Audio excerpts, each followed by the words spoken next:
রয়েছে, যা অনেক গুরুত্বপূর্ণ একটি সম্পর্ক। দেখুন, হাদিসে বা কোরআনে জানি না কোথাও উল্লেখ আছে কিনা যে একজন মানুষ তার পরিবারের সবাইকে নিয়ে একই জান্নাতে থাকবে, কিন্তু এটা অবশ্যই উল্লেখ আছে যে নেককার স্বামী স্ত্রী একই জান্নাতে থাকবে। দুনিয়ার সকল সম্পর্কই মৃত্যুর সাথে সাথে শেষ হয়ে যাবে, কিন্তু নেককার স্বামী স্ত্রী জান্নাতে একই সাথে থাকবে। পৃথিবীর প্রথম দুজন মানুষের সম্পর্ক ছিল স্বামী স্ত্রীর। আমি আমার স্ত্রীকে নিয়ে ওই চিরস্থায়ী সুখের স্থান জান্নাতে থাকতে চাই। আপনি আমাকে আপনার স্বামী হিসেবে গ্রহণ করার আগে আমি কিছু শর্ত রাখতে চাই আমার স্ত্রী হিসেবে, যা আপনাকে পালন করতেই হবে। প্রথম, আমার মা বাবার সাথে ভালো ব্যবহার করতে হবে। আমার মা বাবার বয়স হয়েছে, আমি জানি তাদের ভুল হয়, কিন্তু তাদের সাথে তর্ক করতে পারবেন না। ঠান্ডা মাথায় তাদেরকে ভদ্রতার সাথে বোঝানোর চেষ্টা করবেন। তারপরও যদি তারা না বোঝে তো আমাকে বলবেন, কিন্তু খারাপ ব্যবহার করতে পারবেন না। স্বামী স্ত্রীর সম্পর্ক সবচেয়ে বড় সম্পর্ক হলেও সন্তানের উপর সবচেয়ে বেশি হক থাকে তার মা বাবার, আর নারীদের ক্ষেত্রে সবচেয়ে বেশি হক থাকে তার স্বামীর। দ্বিতীয়, আমি জানি আপনি শিক্ষিত, আলহামদুলিল্লাহ, ভালো কথা, কিন্তু আপনি কখনো চাকরি করার ইচ্ছাও রাখতে পারবেন না। এটা আপনার পর্দার খেলাফ হবে। আমি যতটুকু এনে দিতে পারি সেটাই গ্রহণ করে আল্লাহর শুকরিয়া আদায় করতে হবে। 3, শরীয়তের একটা বিধানও আপনি বাদ দিতে পারবেন না। শরীয়তের বিষয়ে এক চুলো ছাড় আপনি পাবেন না। বিবাহের পর আপনি আমার অধীনস্থ হবেন, তখন আমি যদি আপনাকে শরীয়তে বিষয়গুলোর প্রতি সতর্ক না করি তবে আল্লাহর কাছে আমার জবাবদিহিতা করতে হবে, আর আমি আল্লাহকে অনেক বেশি ভয় পাই। 4, আমি আদম সন্তান, ভুল আমারও হয়। দয়া করে আমার ভুলগুলো আমাকে ধরিয়ে দিবেন। যদি কোনো কারণে আমি আপনার উপর রেগে যাই তবে আপনিও পাল্টা রাগারাগি করবেন না। দয়া করে তখন সবর করবেন। যখন আমার রাগ কমে যাবে তখন আমার ভুলগুলো আমায় বুঝিয়ে বলবেন। আমি চাই আমাদের মধ্যে যেন সবচেয়ে ভালো বন্ধুত্ব থাকে, কোনো ভুল বোঝাবুঝি না হয়। জান্নাতি পরিবারের আলামত দুনিয়াতেই বোঝা যায়। আমি চাই আমার পরিবারেও সে আলামতগুলো থাকুক। আপনার জন্য এই 4টা কাজই করতে হবে যদি আপনি আমার স্ত্রী হন। আপনার কাছে আর কিছু চাওয়ার নাই। এখন আপনার শর্তের কথা বলি, শুধু নিজের কথাই বলবো না। আপনি যদি এই 4টা শর্ত মানতে পারেন, যতদিন বেঁচে থাকবো ইনশাল্লাহ আপনার সব শর্তই মেনে নেওয়ার চেষ্টা করব। এখন আপনি কিছুক্ষণ সময় নিয়ে চিন্তা করে দেখেন আপনি এই 4টা শর্ত মেনে নিতে পারবেন কিনা। সমস্যা নেই, আপনি যদি রাজি না থাকেন তবে আপনাকে বাধ্য করা হবে না। আমি বাহিরে গেলাম, আপনি যতক্ষণ চিন্তা করবেন ততক্ষণ আপনার রুমে কেউ ঢুকবে না। আপনার মা দরজার পাশে দাঁড়ানো থাকবে।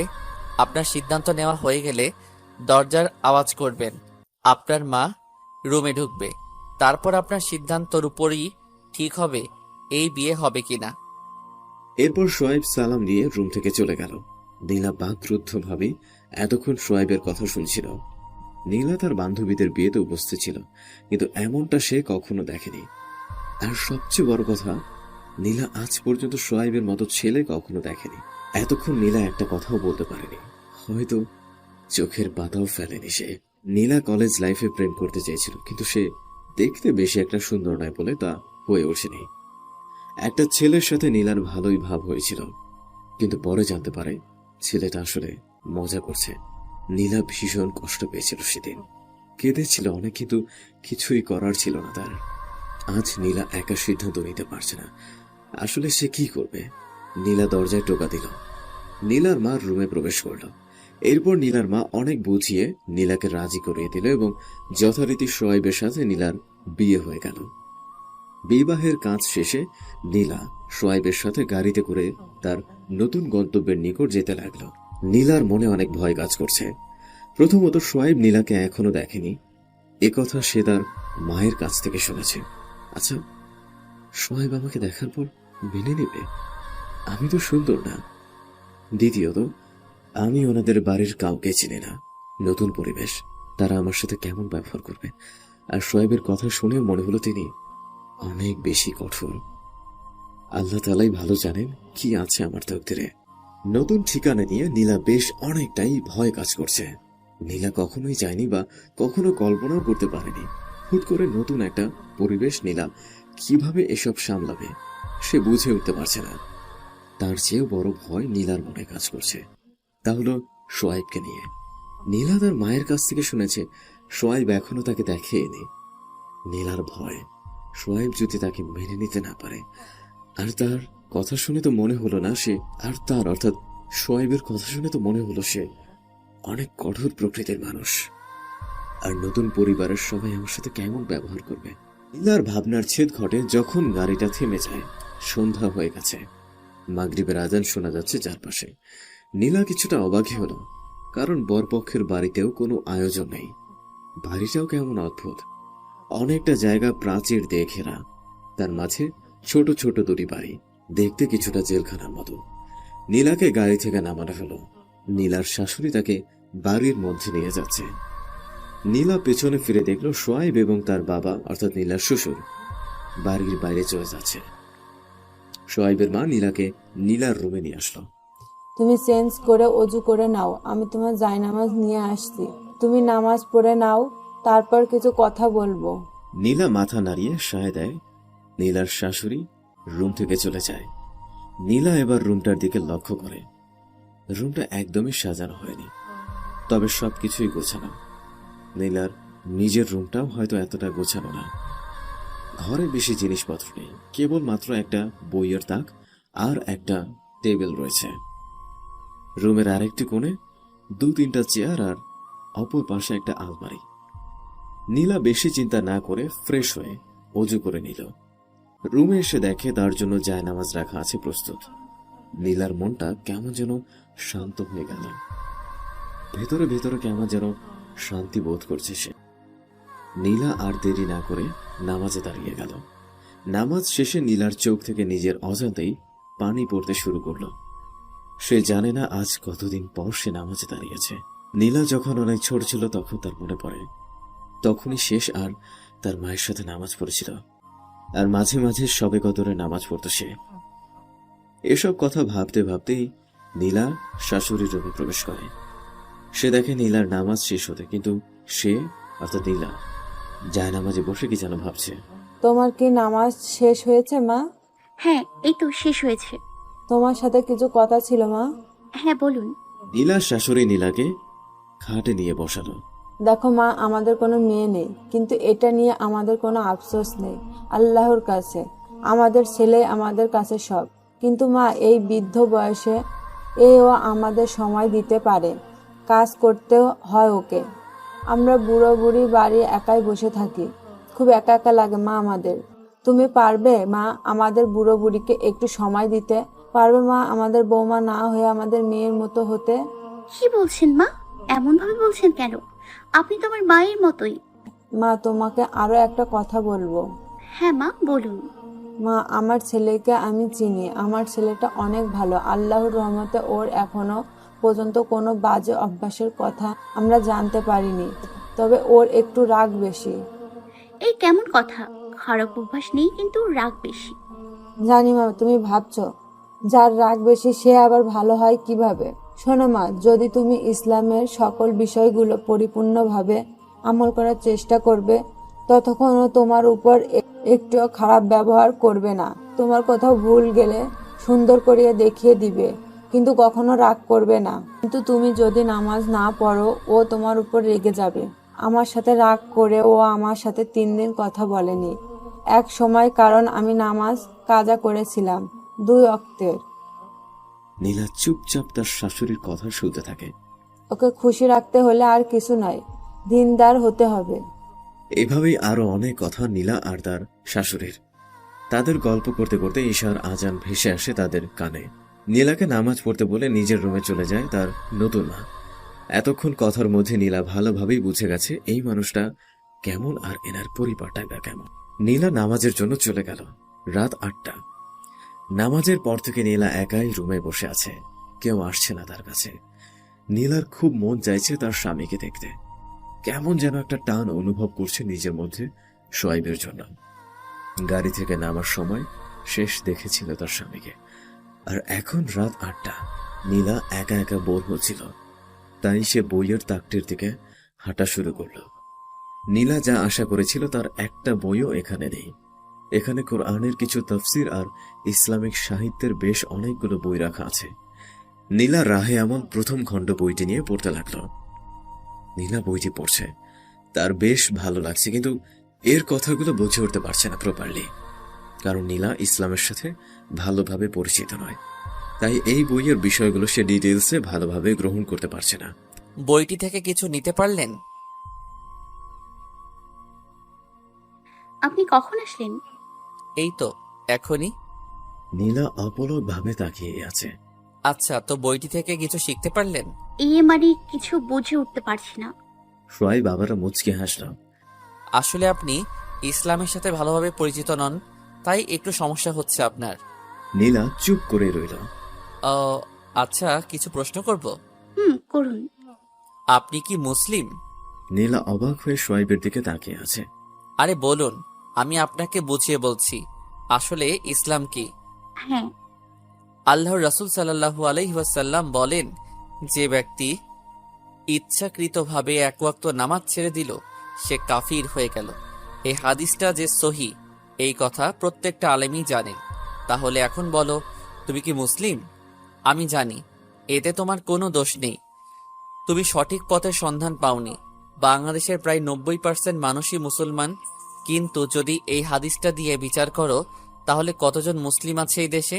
হয়তো 5%ও না। আসলে মানুষ অন্ধকারেই ডুবে আছে। আমাদের মুসলিম জাতি এখন বিশ্বাস করে সে কালেমা পড়েছে, এখন সে মুসলিম। কিন্তু না, কালেমা কোনো মন্ত্র নয় যে এটা পড়লেই মানুষ মুসলমান হয়ে যায়। কালেমা হচ্ছে ইসলামের শপথ বাক্য। কালেমা পড়লেই সে মুসলিম নয়, কালেমার হক আদায়কারী হলো মুসলিম বা মুসলমান। মুসলমান শব্দের অর্থ হলো আত্মসমর্পণকারী। একমাত্র আল্লাহ তাআলার কাছে আত্মসমর্পণ করতে হবে আমাদের রাসূল সাল্লাল্লাহু আলাইহি সাল্লামের দেখানো পন্থা অনুযায়ী। এটাই হচ্ছে কালেমার হক। যে এই হক আদায় করে একমাত্র সেই ব্যক্তি হলো মুসলমান। এবার আসি সেই হাদিসটার ব্যাখ্যায়। আচ্ছা, নামাজ তো আল্লাহ তাআলার হুকুম, এতে কোনো সন্দেহ আছে? না। তাহলে যে ব্যক্তি জেনে শুলো আল্লাহ তাআলার কোনো হুকুম ত্যাগ করে সে তো কাফিরই হতে পারে, তাই না? আসলে সবাই নামে মাত্র মুসলিম। সবাই নয়, কিছু ইমানদার মানুষও আছে এখনো, আর অধিকাংশই এখনো ভুল ধারণা নিয়ে পড়ে আছে। কেই এই ধারণা নিয়ে পড়ে আছে যে সে যতই গুনাহ করুক না কেন আল্লাহ তাদের ক্ষমা করে দিবেন। কেউ ধারণা করছে নবী তার উম্মতদের না নিয়ে জান্নাতে প্রবেশ করবেন না, আর কেউ ধারণা করছে মুসলিম হতে পারলেই জান্নাতি। কথাগুলো কি মিথ্যে? না, এখানে একটি কথাও মিথ্যা নয়। আল্লাহ তাআলা তাইলে আকাশ পরিমাণ গুনাহও ক্ষমা করে দিতে পারেন, তার দয়ার কাছে এগুলো কিছুই নয়। কিন্তু মানুষ তার দয়া পাওয়ার উপায় খোঁজে না। এই কথাও সত্যি যে আমাদের নবী তার উম্মতদের সাথে করে না নিয়ে জান্নাতে প্রবেশ করবেন না, কিন্তু মানুষ তার উম্মত হওয়ার নামে বিভিন্ন বেদায়াতের সাথে সম্পর্ক রাখে। আর এই কথাও সত্যি যে যার মনে বিন্দু পরিমাণ ঈমান থাকবে সেও একদিন জান্নাতে প্রবেশ করবে। কিন্তু মানুষ বোঝেই না ঈমান কি। আল্লাহকে মনে মনে বিশ্বাস করি, শুধু এটুকুই নামই ঈমান নয়। 3টি চিহ্ন আছে ঈমানের। 1. অন্তরে বিশ্বাস রাখা। 2. মুখে স্বীকার করা। 3. আমলের মাধ্যমে করে দেখানো। আমল অর্থ কাজ। এই 3টি বিষয় যার মধ্যে থাকে সে ঈমানদার। যদি এমন ঈমানদার কেউ হয় তবে সে যতই পাপ করুক একদিন আল্লাহ তাআলা ঠিকই তাকে জান্নাত দান করবেন। তাহলে তো ইসলাম অনেক কঠিন। সোয়াইব মুচকে হাসতে থাকে নীলার কথা শুনে। আপনি হাসছেন কেন? তুমি প্রথম শুনছো এসব, তাই খুব কঠিন মনে হচ্ছে। তোমাকে আরো বুঝিয়ে বলবো, সমস্যা নাই। একমাত্র ইসলামই হলো পূর্ণাঙ্গ জীবন ব্যবস্থা। অনেক রাত হয়েছে, চলো খাবার খেয়ে আসি, তারপর না হয় বাকি বিষয়গুলো বুঝিয়ে বলবো।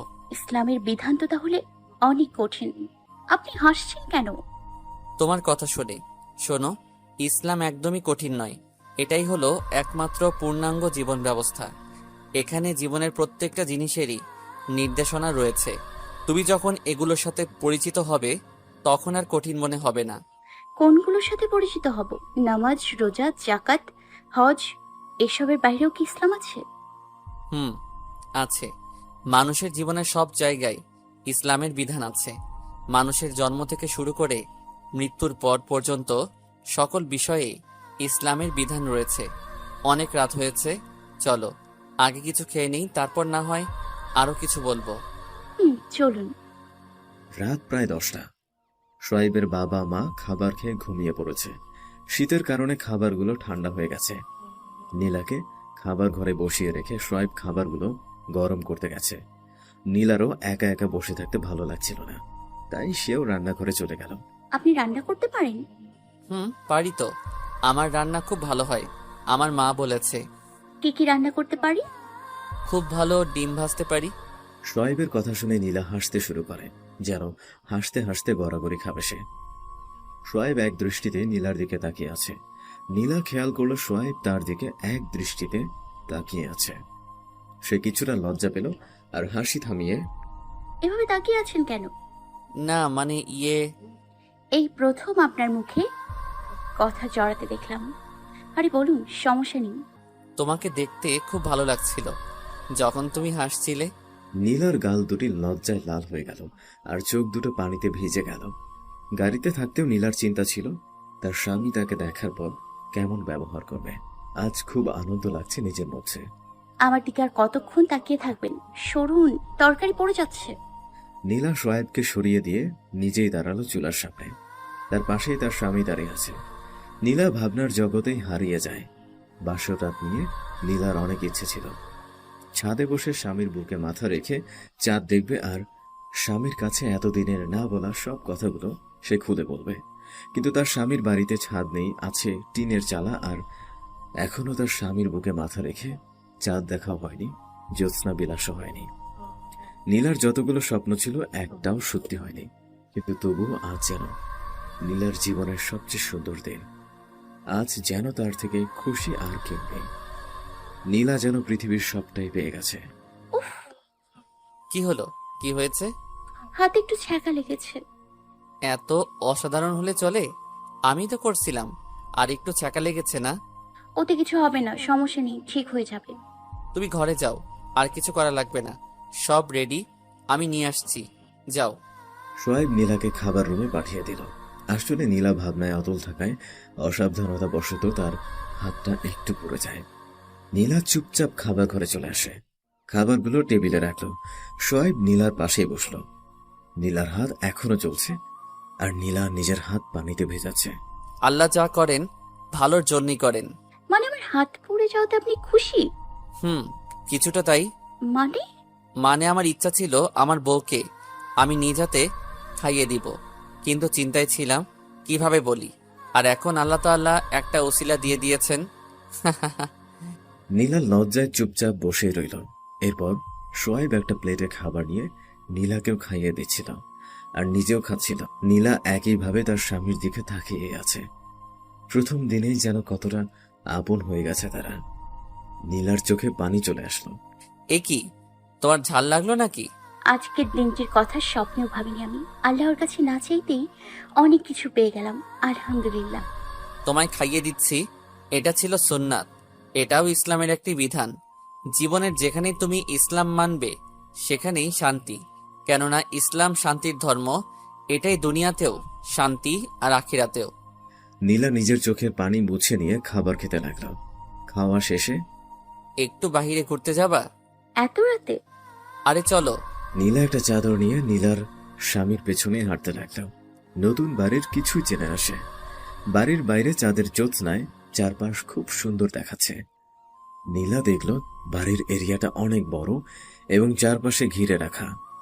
এক পাশে বিভিন্ন ধরনের গাছ আর তার পাশেই ছোট্ট একটা ফুলের বাগান। অন্য পাশে একটা পুকুর। নীলাকে নিয়ে তার স্বামী একটা দোলনায় বসলো, যা ফুল বাগানটির পাশেই ছিল। নীলা চারপাশের দৃশ্য উপভোগ করতে লাগলো চাঁদের আলোয়। আচ্ছা, একটা প্রশ্ন করব, কিছু মনে করবেন না তো?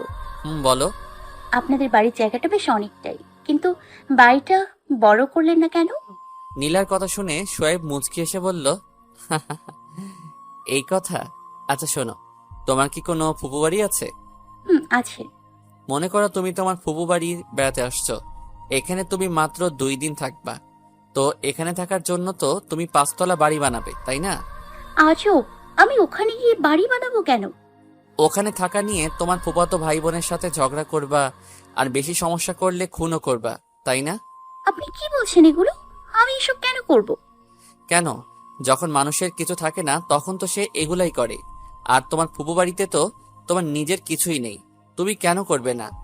আমি আর সেখানে থাকতে পারবো না। আমি কিছুদিন থাকবো, তারপর আবার চলে আসবো। তাই ওখানে এগুলোর কোনো দরকার নেই। নীলা, তুমি বললে যদি কোথাও মেহমান হয়ে যায়, তো সেখানে তোমার কোনো বাড়ি বানানো লাগে না, কোনো সম্পদ বাড়ানো লাগে না, কোনো কিছু নিয়ে কারো সাথে ঝগড়া করা লাগে না। কারণ আমরা সেখানে কিছুদিন থাকি, তারপর আবার আমাদের আসল ঠিকানায় ফিরে আসি। সেখানে আমাদের মূল উদ্দেশ্য থাকে সময় কাটানোর, আনন্দ করার। তাহলে তোমার কি কখনো মনে হয়নি যে আমরা এই পৃথিবীতে মেহমান? নীলা তার স্বামীর কথা শুনে এক দৃষ্টিতে তার দিকে তাকিয়ে থাকে। একটু চিন্তা করে দেখো তো, কোথায় তারা যাদের পাহাড় পরিমাণ সম্পদ ছিল? কোথায় তারা যারা একসময় বিলাসিত দিন পার করেছে?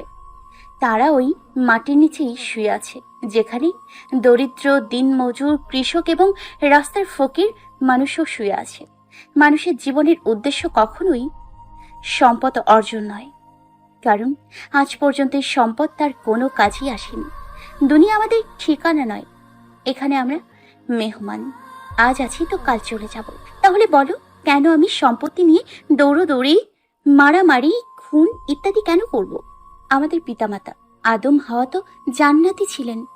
আমরা কেন আমাদের সেই স্থায়ী ঠিকানার পথ অর্থাৎ জান্নাতের পথ খুঁজি না? নীলা তার স্বামীর কথাগুলো মন দিয়ে শুনছিল। আসলে এভাবে তাকে কেউ বোঝায়নি। নীলা যেন অবাক দৃষ্টিতেই তার স্বামীর পানে তাকিয়ে আছে। কথা বুঝলেন? না মানে আমি তো শুধু বাড়ি করার কথা বলছিলাম। এই বাড়ির পেছনে বেশি টাকা খরচ করার মতো বোকামি পৃথিবীতে আর কিছুই নেই। মানে? ধরো 4 জন মানুষের কাছে 5 লাখ করে টাকা আছে। প্রথম জন তার টাকা দিয়ে একটি ব্যবসায়ী প্রতিষ্ঠান তৈরি করলো। দ্বিতীয় জন তার টাকা দিয়ে কিছু জমি ক্রয় করলো চাষ করার জন্য। তৃতীয় জন তার টাকাগুলো একজন গরিব মানুষকে ধার দিল যেন সে কিছু একটা করে খেতে পারে। আর চতুর্থ জন তার সম্পূর্ণ টাকা দিয়েই একটা বড় বাড়ি তৈরি করলো। এবার বলো, এখানে কোনো ব্যক্তিত্বর টাকায় আর কোনো কাজই হবে না? নীলা চিন্তায় পড়ে গেল। আসলে এখানে সব থেকে বাজে কাজটাই হচ্ছে বাড়ির জন্য টাকা ব্যয়। কারণ যে ব্যবসা করছে তার ওখান থেকে কিছু আয় হয়, যে কৃষির জন্য জমি ক্রয় করলো সেটাও তার কাজে আসছে, আর যে অন্যকে ধার দিল সেও একসময় টাকাটা ফেরত পাবে, আর যাকে ধার দিয়েছে সেও জীবিকার জন্য কিছু করতে পারবে। শুধুমাত্র বাড়ি বানানো টাকাটাই আর কোনো কাজে আসবে না। জানো নীলা, আমাদের রাসূল সাল্লাল্লাহু আলাইহি ওয়াসাল্লাম সবচেয়ে বেশি অপছন্দ করতেই বাড়ি বানানোর জন্য অর্থের অপচয়কে। তিনি তৎকালীন রাষ্ট্র পরিচালক ছিলেন, কিন্তু কখনো পাকা বাড়ি তৈরির ইচ্ছাও করেননি। আমি তো তার থেকে অনেক বেশি অপচয় করে ফেলেছি। আমরা দুনিয়ার সম্পদের পিছনে ছুটতে ছুটতে ভুলেই যাই আমাদের স্থায়ী সম্পদগুলোর কথা। আমরা দুনিয়ায় বড় বড় প্রাসাদ তৈরি করতে চাই, কখনো ভাবি না বা ভাবার সময় পাই না কিভাবে জান্নাতে নিজের জন্য একটি প্রাসাদ নির্মাণ করব। হায় আফসোস। আপনি যা বললেন সবই সত্যি। মানুষের শুধু চিন্তারই অভাব। চলো, ঘুম আসছে, অনেক রাত হয়েছে আর খুব ঠান্ডা লাগছে। চলুন। নীলা আর তার স্বামী তাদের ঘরে প্রবেশ করল। ঘরে যাওয়ার পর শোয়েব নীলার হাতে একটা খাম তুলে দেয়। এতে কি আছে? তোমার দেনমোহর, এখন ঘুমাও। আর কোনো প্রশ্ন না, সকালে ফজরের নামাজ মিস হয়ে যেতে পারে। বলেই শোয়েব শুয়ে পড়ল। নীলা শোয়েবের পাশেই শুয়ে পড়ল। রাতে নীলার কানে কার কথার আওয়াজ আসছে। নীলার ঘুম ভেঙে গেল। নীলা কিছুটা ভয় পায়। সে তার স্বামীর দিকে হাত বাড়ায়, কিন্তু স্বামী বিছানায় নেই। নীলার ভয় আরো বেড়ে যায়। নীলা এবার একটু খেয়াল করে শোনার চেষ্টা করে। হ্যাঁ, এটা তার স্বামীর কণ্ঠ, পাশের রুম থেকে আসছে। নীলা মোবাইলের ফ্ল্যাশ নিয়ে পাশের রুমের দিকে গেল। দরজার কাছে এসে বুঝতে পারল তার স্বামী কোরআন তেলাওয়াত করছে। নীলা দরজা আস্তে করে ফাঁকা করলেন। জানালা থেকে আসা চাঁদের আলোয় দেখল তার স্বামী যায় নামাজে দাঁড়িয়ে নামাজে কোরআন তেলাওয়াত করছে। নীলা দরজায় দাঁড়িয়ে তেলাওয়াত শুনছিল। কতক্ষণ দাঁড়িয়েছিল নীলা নিজেও জানে না। আসলে শোয়েবের তেলাওয়াত খুব সুন্দর। শোয়াইবের নামাজ শেষে 2 হাত তুলে কাঁদতে শুরু করে দিল। রাব্বুল আলামিন, অসংখ্য নিয়ামত আপনি আমাকে দিয়েছেন, সকল প্রশংসা আপনারই। হে আমার রব, আপনার কাছে চেয়ে কখনোই নিরাশ হইনি আমি। আমায় অন্ধকার থেকে আলোর পথে এনেছেন। আমার পরিবারটাও এখন আপনার দয়ায় আপনার দিনের পথেই আছে। হে আমার রব, কোনো বান্দা আপনার কাছে চাইলে আপনি খুশি হন। হে আমার রব, আপনি আমার স্ত্রীকে দিনদার বানিয়ে দিন, তাকেও আপনার দিনের পথে কবুল করে নিন। আমি তাকে নিয়ে শুধু দুনিয়াতেই নয়, জান্নাতেও একসাথে থাকতে চাই, যে জান্নাত আপনি মুমিন মুত্তাকিদের জন্য রেখেছেন। আমাদেরকে আপনার সে প্রিয় বান্দাদের দলভুক্ত করে নিন। শয়তান ও হিংসাকারীর হিংসা হতে আমাদের রক্ষা করুন। হে আমার রব, আমাদের ধর্ম ধারণের শক্তি দান করুন এবং মুসলমান থাকা অবস্থায় আমাদের মৃত্যু দান করুন। আল্লাহুম্মা আমিন। শোয়াইবের মোনাজাত শেষ হতে নীলা কি যেন মনে করে সাথে সাথে বিছানায় গিয়ে ঘুমের অভিনয় করে পড়ে থাকল। কিছুক্ষণ পরে শোয়াইব এসে একটা চেয়ার টেনে নীলার সামনে বসল। শোয়াইব নীলার কপালে আলতো করে একটা চুমু দিল, তারপর বলতে শুরু করল। জানো, অনেক ইচ্ছা ছিল একটা দিনদার মেয়েকে বিয়ে করার, কিন্তু হয়তো আমার তাকদীরে তুমি লেখা ছিলে, কারণ বাবা আমাকে না জানিয়েই তোমার বাবাকে কথা দিয়ে ফেলেছিল। আমি একদমই নারাজ নই তোমার উপর। হয়তো ভুল পথে ছিলে, সঠিক পথের সন্ধান পাওনি। আমি চেষ্টা করব তোমায় সঠিক পথটা দেখানো। পারবে না আমার চক্ষু শীতল করতে? পারবে না দিনের পথে থেকে আল্লাহ তাআলাকে খুশি করতে? তোমার সাথে আমি চিরস্থায়ী জান্নাতে থাকতে চাই। আমি জানি ঘুমিয়ে আছো, কথাগুলো শুধু শুধু বলা হচ্ছে। কালকের সময়টুকু খুব সুন্দর কেটেছে আমার। জীবনের বাকি সময়টুকু তোমার সাথে এভাবেই কাটিয়ে দিতে চাই। আল্লাহর কাছে প্রার্থনা করি তিনি যেন তোমায় হেদায়েত দান করেন। বলে নীলার কপালে আরেকটা চুমু দিয়ে সেখান থেকে এসে আবার নীলার পাশে শুয়ে পড়ল। নীলার খুব কাঁদতে ইচ্ছা হচ্ছে। নীলা কখনো ভাবেইনি তার জীবনে এমন সময়গুলো আসবে। কোনো সাধারণ জীবনে এখন সে আর নেই। তার কাছে সবকিছুই যেন অসাধারণ লাগছে। তার থেকে বেশি ভালো লাগছে তার পাশে থাকা মানুষটাকে। নীলা মনে মনে প্রতিজ্ঞা করে নিল, আর যাই হোক, তার পাশে থাকা মানুষটাকে সে কষ্ট দেবে না। শোয়েব যখন ঘুমের গভীরে চলে গেল, নীলা কার পাশ থেকে উঠে অজু করে নামাজে দাঁড়িয়ে গেল। নীলা 2 রাকাত নামাজ আদায় করে আল্লাহর কাছে শুকরিয়া জ্ঞাপন করল। নীলা বিছানায় এসে কিছুক্ষণ তার স্বামীর দিকে তাকিয়ে থেকে তার জায়গায় শুয়ে পড়ল। ফজরের আজান হয়ে গেল। নীলার ঘুম ভেঙে গেল। শীতের মধ্যে তার বিছানা ছেড়ে উঠতে মন চাচ্ছে না, তবুও মনের উপর জোর খাটিয়ে উঠে পড়ল। নীলা এবার তার স্বামীকে ডাক দিল। শোয়াইব বেশ খুশি হল। তার এমনটাই ইচ্ছা ছিল যে তার স্ত্রী তাকে নামাজের জন্য তাড়া দিবে। এরপর নীলা ফ্রেশ হতে চলে গেল, আর শোয়াইব এই ফাঁকে তার মা বাবাকেও জাগিয়ে তুলল। শোয়াইব ফ্রেশ হয়ে অজু করে ঘরে ফজরের সুন্নত নামাজ আদায় করে নিল। নামাজ শেষ করে শোয়াইব নীলার পাশে বসল। বাহির থেকে শোয়াইবের বাবা তাকে ডাকতে লাগল। বাবা আপনাকে ডাকছে, আপনি মসজিদে যাবেন না? একটা সুন্নত আদায় করতে ইচ্ছে করছে। তা যে করেন, তারপর যান, আপনাকে ডাকছে। রাগ করবে না তো? রাগ করবো কেন? শোয়াইব নীলার কপালে একটা চুমু দিয়ে সেখান থেকে কেটে পড়ল। যাওয়ার আগে বলল, ঘর থেকে বাইর হওয়ার পূর্বে স্ত্রীর কপালে চুমু খাওয়া সুন্নত। নীলার স্বামীর কাণ্ড দেখে মুচকে হাসতে লাগল। শোয়াইব তার বাবার সাথে মসজিদের দিকে রওনা হলো নামাজের জন্য। নীলার তার মায়ের সাথে অর্থাৎ শাশুড়ির সাথে ঘরেই নামাজ আদায় করে নিল। বাবার সাথে নামাজ পড়ে একটু ঘুরতে গিয়েছিল সোহাইব, যে কারণে বাড়ি ফিরতে ফিরতে 8টা বেজে যায় তাদের। সোহাইব বাড়ি ফিরে দেখে তার স্ত্রী তার মায়ের সাথে রান্না করে। দুজনে বেশ ভালোই মিশে গেছে। সোহাইব আল্লাহর কাছে শুকরিয়া আদায় করেন এসবের জন্য। সোহাইব রুমে গিয়ে কোরআন নিয়ে বসল। সে সূরা ইয়াসিন পাঠ করল। সে জানে সূরা ইয়াসিন একবার পাঠ করলে 10 খতম কোরআন পড়ার নেকি তার আমল নামায় যোগ হয়। তাই সে এই অফারটা প্রতিদিনই নিয়ে নেয়। সূরা ইয়াসিন পড়ার পর সে অন্যান্য কিছু সূরা পাঠ করে, কারণ কোরআন তেলাওয়াত হলো সর্বোত্তম নফল ইবাদত। আর তাছাড়াও কোরআনের প্রতিটি অক্ষর পাঠ করলেই 10টি করে নেকি তার আমল নামায় যোগ হয়ে যায়। সোহাইব সবসময় চিন্তা করে কিভাবে তার আমল নামা ভারী করা যায় আর কিভাবে আল্লাহ তাআলার মাগফিরাতের রাস্তা খুঁজে পাওয়া যায়। শোয়েব সূরা ইয়াসিন বাদে প্রতিদিন 5টি করে আয়াত পাঠ করে এবং বিভিন্ন তাফসির থেকে তার অর্থ, নাজিল হওয়ার কারণ এবং উক্ত আয়াতগুলো থেকে উপদেশ গ্রহণ করার চেষ্টা করে। কারণ সে একটা সহিহ হাদিস থেকে জেনেছে, রাসূল সাল্লাল্লাহু আলাইহি ওয়াসাল্লাম বলেন, জমিনে এমন কিছু মানুষ আছে যারা আল্লাহ তাআলার কাছে অত্যন্ত প্রিয় এবং আল্লাহ তাআলার খাস লোক। সাহাবীরা জিজ্ঞেস করে, হে আল্লাহর রাসূল, কারা সেই লোকগুলো? তখন তিনি বলেন, তারা হচ্ছে সেই সব ব্যক্তি যারা কুরআনওয়ালা। এখানে হাদিসের ব্যাখ্যাকারীরা কুরআনওয়ালা বলতে বলেছেন, এরা হচ্ছে ওইসব লোক যারা কুরআন পড়ে, কুরআন বোঝে এবং কুরআনের কথা অনুযায়ী আমল করে। শোয়েব পড়া শেষ করে একটা ইসলামী সাহিত্যের বই নিয়ে বসে। আজকে সে অফিস থেকে ছুটি নেওয়া ছিল, তাই আর কোনো তাড়া নেই তার। কিছুক্ষণ পর নীলা রুমে আসলো। খাবার খাবেন না? চলুন। তোমার হাত তো পুড়ে গিয়েছিল, রান্না করলে কিভাবে? আমি রান্না করিনি, আমি তো মাকে একটু সময় দিচ্ছিলাম। ও আচ্ছা, চলো। শোয়েব নীলার সাথে খাবার ঘরে আসলো। শোয়েবের মা বাবার খাওয়া শেষের মধ্যেই, তোমরা আমার আগে খাওয়া শেষ করে ফেললে?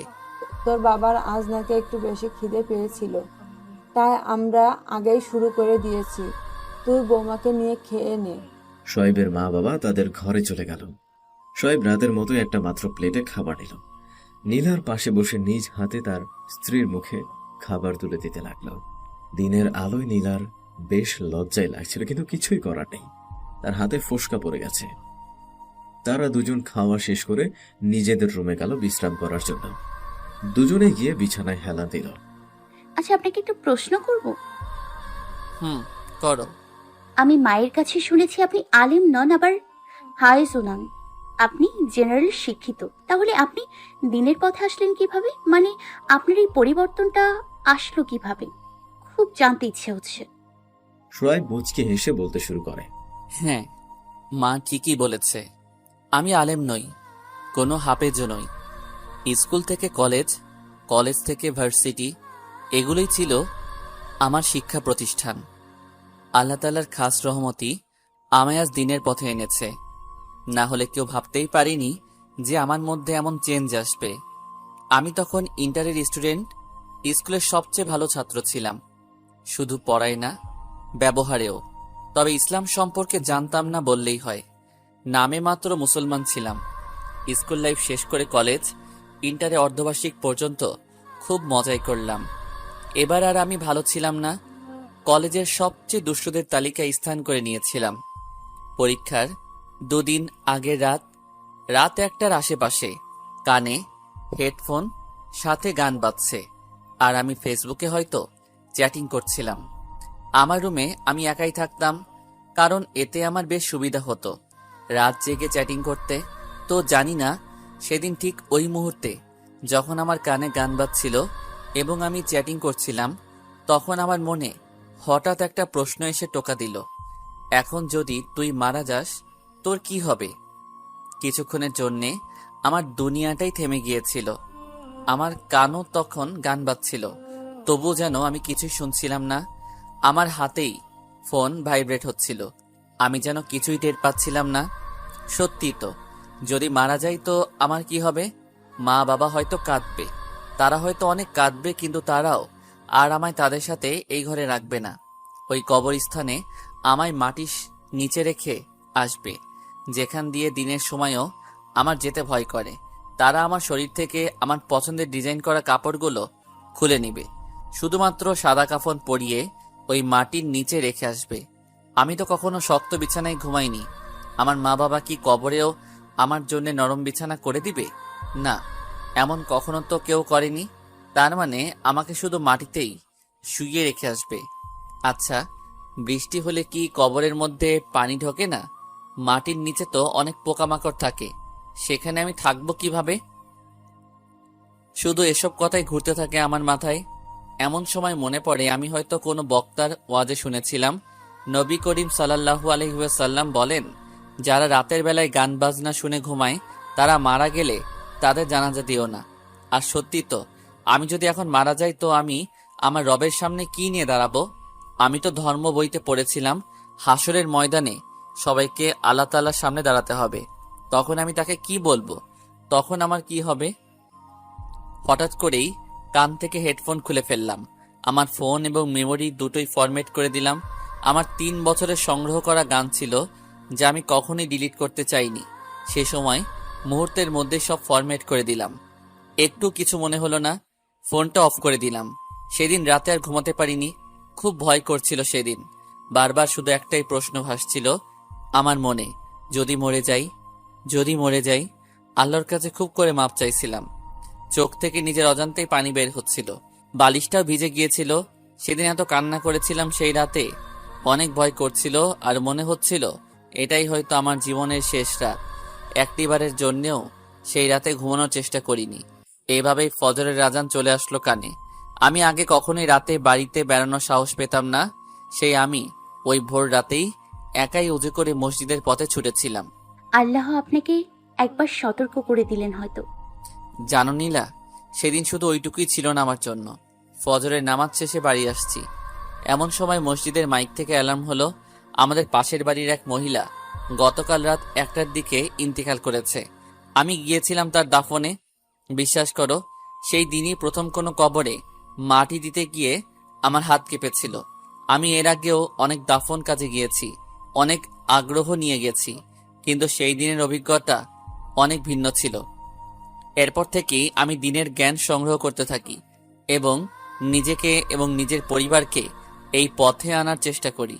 আল্লাহ তাআলা আমাকে এবং আমার পরিবারকে তার দিনের পথে কবুল করে নেন। সত্যি, মানুষ যদি শুধুমাত্র একটি বার তার মৃত্যুর কথা ভাবতো তাহলে হয়তো সে এমন বেদিন হতে পারত না। আমাদের রাসূল সাল্লাল্লাহু আলাইহি ওয়াসাল্লাম বলেছেন, বেশি বেশি ইস্তেগফার করো আর দিনে একটিবারের জন্য হলেও কবর জিয়ারত করো।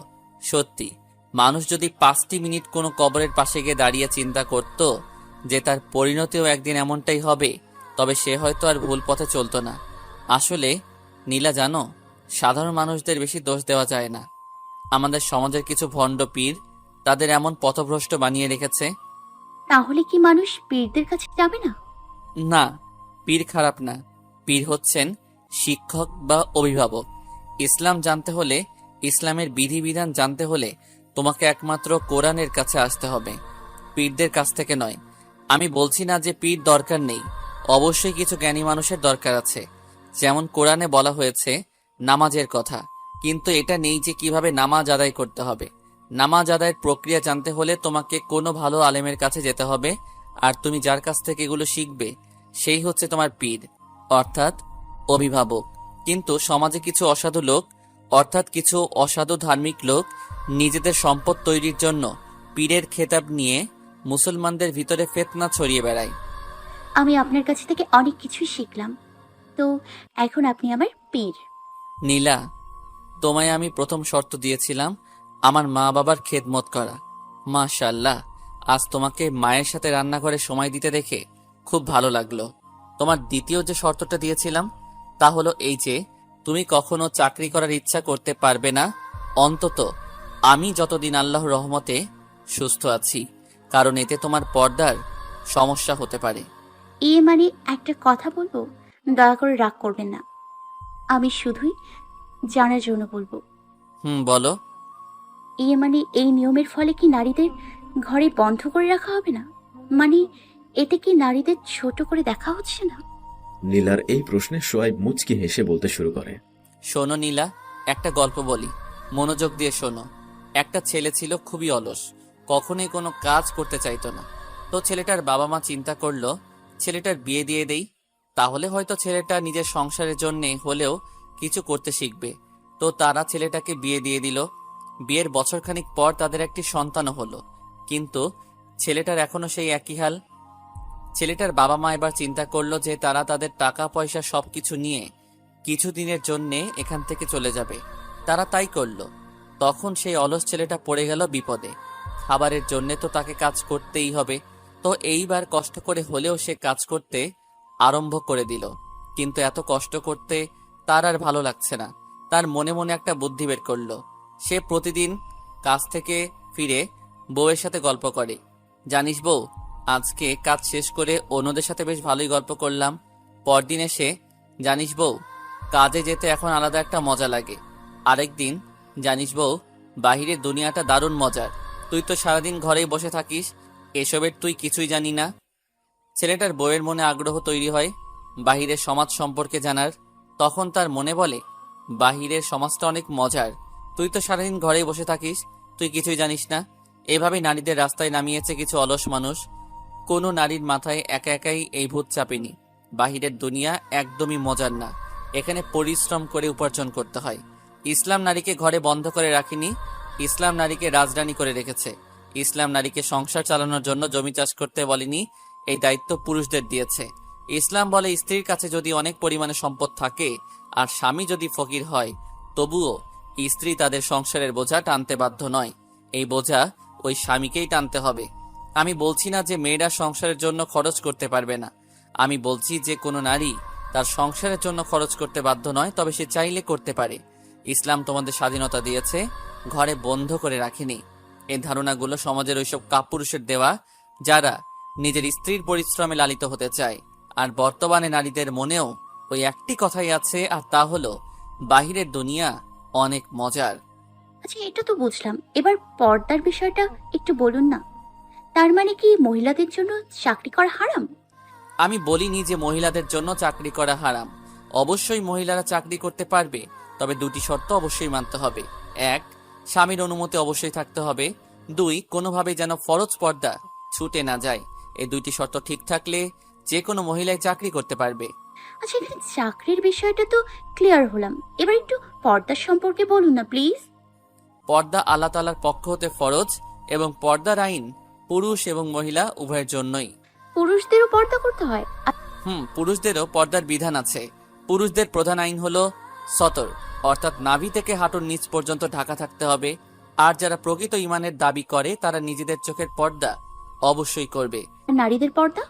নারীদের শুধু মুখ, সমস্ত মাথা নয়, শুধু মুখ, হাতের পাতা থেকে কবজি পর্যন্ত আর পায়ের পাতা থেকে টাকনু পর্যন্তই প্রকাশ করতে পারবে, আর বাকি সবটুকুই তার সতর।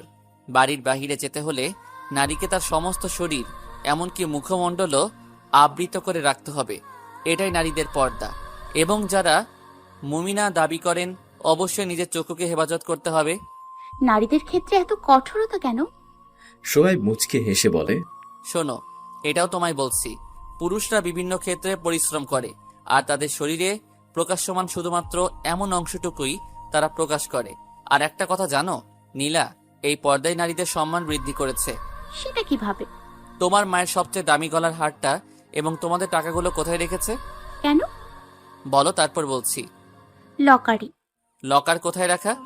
আলমারিতে। আলমারি কি বাড়ির ভিতরে না বাহিরে? অবশ্যই বাড়ির ভেতরে। বাড়ির বাহিরে চারপাশে প্রাচীর দেওয়া আছে? হ্যাঁ আছে। তোমাদের বাড়িতে সিকিউরিটি গার্ড আছে? হ্যাঁ আছে, কিন্তু আপনি এগুলো কেন জিজ্ঞেস করছেন? দেখো নীলা, টাকা পয়সা, গহনা এগুলো হচ্ছে বস্তু, কিন্তু শুধুমাত্র এই বস্তুগুলোর জন্য তোমরা কতগুলো সিকিউরিটি রেখেছো। লকার, আলমারি, পাকা বাড়ি, চারপাশে প্রাচীর, তারপর আবার সিকিউরিটি। তো তুমি কি আমার কাছে এর থেকেও সস্তা যে তোমার জন্য কোনো সিকিউরিটি রাখবো না? রাসূল সাল্লাল্লাহু আলাইহি ওয়াসাল্লাম বলেন, নেককার স্ত্রী হচ্ছে মুমিনের সবচেয়ে বড় সম্পদ। তো এবার বলো নীলা, আমি কি আমার এত বড় সম্পদটার জন্য কোনো নিরাপত্তা রাখবো না? পর্দাটাই হচ্ছে তোমার জন্য আল্লাহ তাআলার পক্ষ থেকে সেই নিরাপত্তা বেষ্টনী। নীলা, খেয়াল করে দেখো, কোনো পর্দাশীল মেয়েকে রাস্তার বখাটেরা বাজে কথা বলে না, তাদের উপর কারো লোলুপ দৃষ্টি পড়ে না। পর্দাশীল মেয়েদের ইফটিজিং এর শিকার হতে হয় না, উল্টো পর্দাশীল মেয়েকে সমাজ সম্মানের চোখে দেখে। এখানে একটা ঘটনা বলি নীলা, বলুন। তুমি কি কখনো কচ্ছপ দেখেছো? হ্যাঁ দেখেছি। দেখো নীলা, কচ্ছপের শরীরে আল্লাহ তাআলা কত শক্ত একটা বেষ্টনী দিয়ে রেখেছেন, আর কচ্ছপ যত চেষ্টা করুক তার থেকে বেরিয়ে আসতে পারে না। কিন্তু আসল কথা কি জানো নীলা, কচ্ছপটাকে আবৃত করে রাখা ওই শক্ত খোলসটাকে নিজের জেলখানা মনে করে না, কারণ সে জানে আল্লাহ তাআলাই ওই শক্ত আবরণটা দিয়েই তাকে অনেক বিপদ থেকে রক্ষা করে। তারা ওটাকে নিজের সিকিউরিটি মনে করে, নিজের জেলখানা নয়। পর্দাও তদ্রূপ মেয়েদের সিকিউরিটি, এটা তোমাদের উপর অবিচার নয়।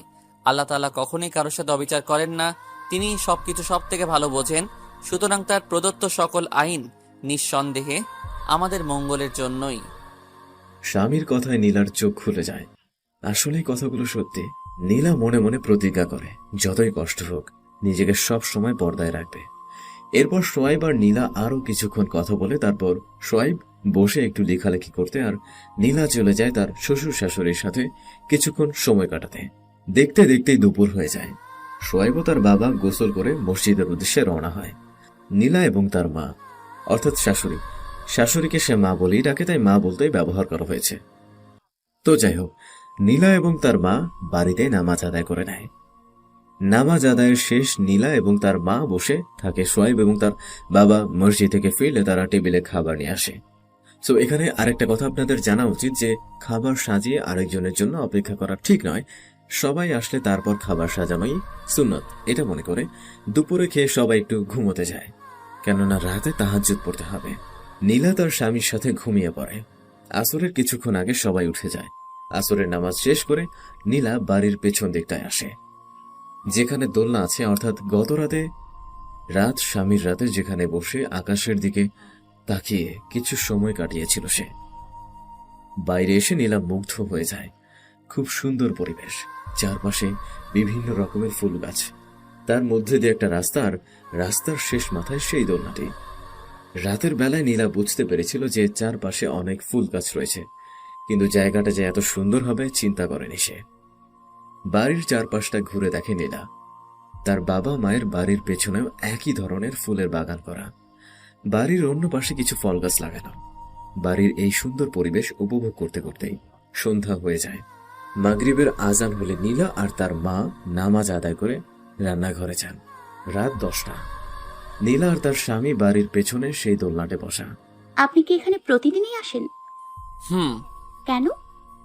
এতদিন এখানে বসে আমার স্ত্রীর কথা ভাবতাম, আর এখন এখানে আসি আমার স্ত্রীর সাথে কিছুটা সময় কাটানোর জন্য। নীলা খেয়াল করলো তার স্বামীর গায়ে কোনো চাদর নেই, আর সে শীতে কাঁপছে। আপনি চাদরের ভেতরে আসেন। বলেই নীলা তার চাদরের একটা পাশ তার স্বামীর শরীরে জড়িয়ে নেয়। চাদরটি ছোট হওয়ায় সোয়েব নীলার দিকে এগিয়ে বসে। নীলা আজ তার একটা ইচ্ছাকে আর চেপে রাখতে পারল না। নীলা সোয়েবের বুকের উপর নিজের মাথা রেখে তার উপর নিজের ভর ছেড়ে দিয়ে বসল। সোয়েব এক হাত দিয়ে স্ত্রীকে নিজের মাঝে আঁকড়ে নিল। নীলার অনেক ভালো লাগছে। এখন সে সোয়েবকে খুব ভালোবাসতে শুরু করেছে। তার উপর পূর্ণ আস্থা রাখে নীলা, তাকে অনেক বিশ্বাস করে সে, আর নীলা তার স্বামীকে প্রচন্ড সম্মান করে। নীলার ইচ্ছা এই বুকটাতে সে তার দুনিয়ার জীবনটা পার করে দিবে। নীলা হঠাৎ খেয়াল করলো তার মুখের উপর ফোঁটা ফোঁটা পানি পড়ছে। নীলা লক্ষ্য করে দেখল পানি তার স্বামীর চোখ থেকে ঝরছে। আপনি কাঁদছেন? স্কুল লাইফের কথা মনে পড়ছে, তখনকার চিন্তাগুলো কথা মনে পড়ছে। সত্যি তখন আল্লাহ আমায় বাঁচিয়ে নিয়েছিলেন। আমাকে আপনার সবকিছু খুলে বলুন। এতদিন খুব কষ্ট হয়েছিল আমার, খুব ইচ্ছা করত আমারও একটা গার্লফ্রেন্ড থাকবে যে আমার খেয়াল রাখবে, আমাকে সময় দিবে আর আমার খুব খেয়াল রাখবে। তো কারোর সাথে প্রেম করেনি কেন? আপনি দেখতে অনেক সুন্দর, আর তাছাড়া প্রেম ভালোবাসা তো পবিত্র, শুধু শারীরিক সম্পর্কে না জড়ালেই হলো। নীলার কথা শুনে সোয়েব নীলার দিকে তাকিয়ে মুচকি হাসি দিয়ে বলতে শুরু করল। এটা অবশ্য ঠিক যে ভালোবাসা পবিত্র, কিন্তু বিবাহের আগে একটা ছেলে ও একটা মেয়ের মধ্যে যা হয় সেটা হলো জিনা। কি বলছেন? জিনা কেন হবে? তারা যদি কোনো পাপ না করে? বৈবাহিক সম্পর্ক ছাড়া তারা একে অপরের কাছে গিয়েছে, এটাই তাদের পাপ। রাসূল সাল্লাল্লাহু আলাইহি ওয়াসাল্লাম বলেন, কোনো বেগানা নারী অথবা পুরুষের দিকে তাকানো চোখের জিনা, তার সাথে অপ্রয়োজনীয় কথা বলা মুখের জিনা, জিনা সম্পর্কিত কথা শোনা কানের জিনা, বৈবাহিক সম্পর্ক ছাড়া একে অপরকে স্পর্শ করা হাতের জিনা, জিনার উদ্দেশ্যে হেঁটে যাওয়া পায়ের জিনা, জিনার কথা চিন্তা করা বা আকাঙ্ক্ষা করা মনের জিনা।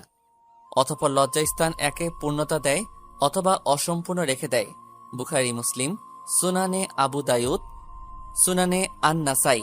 আল্লাহ তাআলা জিনা নিষিদ্ধ করেছেন। তিনি বলেন, তোমরা জিনার ধারের কাছেও যেও না, কেননা তা অত্যন্ত নির্লজ্জ এবং খারাপ কাজ। বনি ইসরাইল, আয়াত 32। জিনার শাস্তি কি হবে জানো নীলা?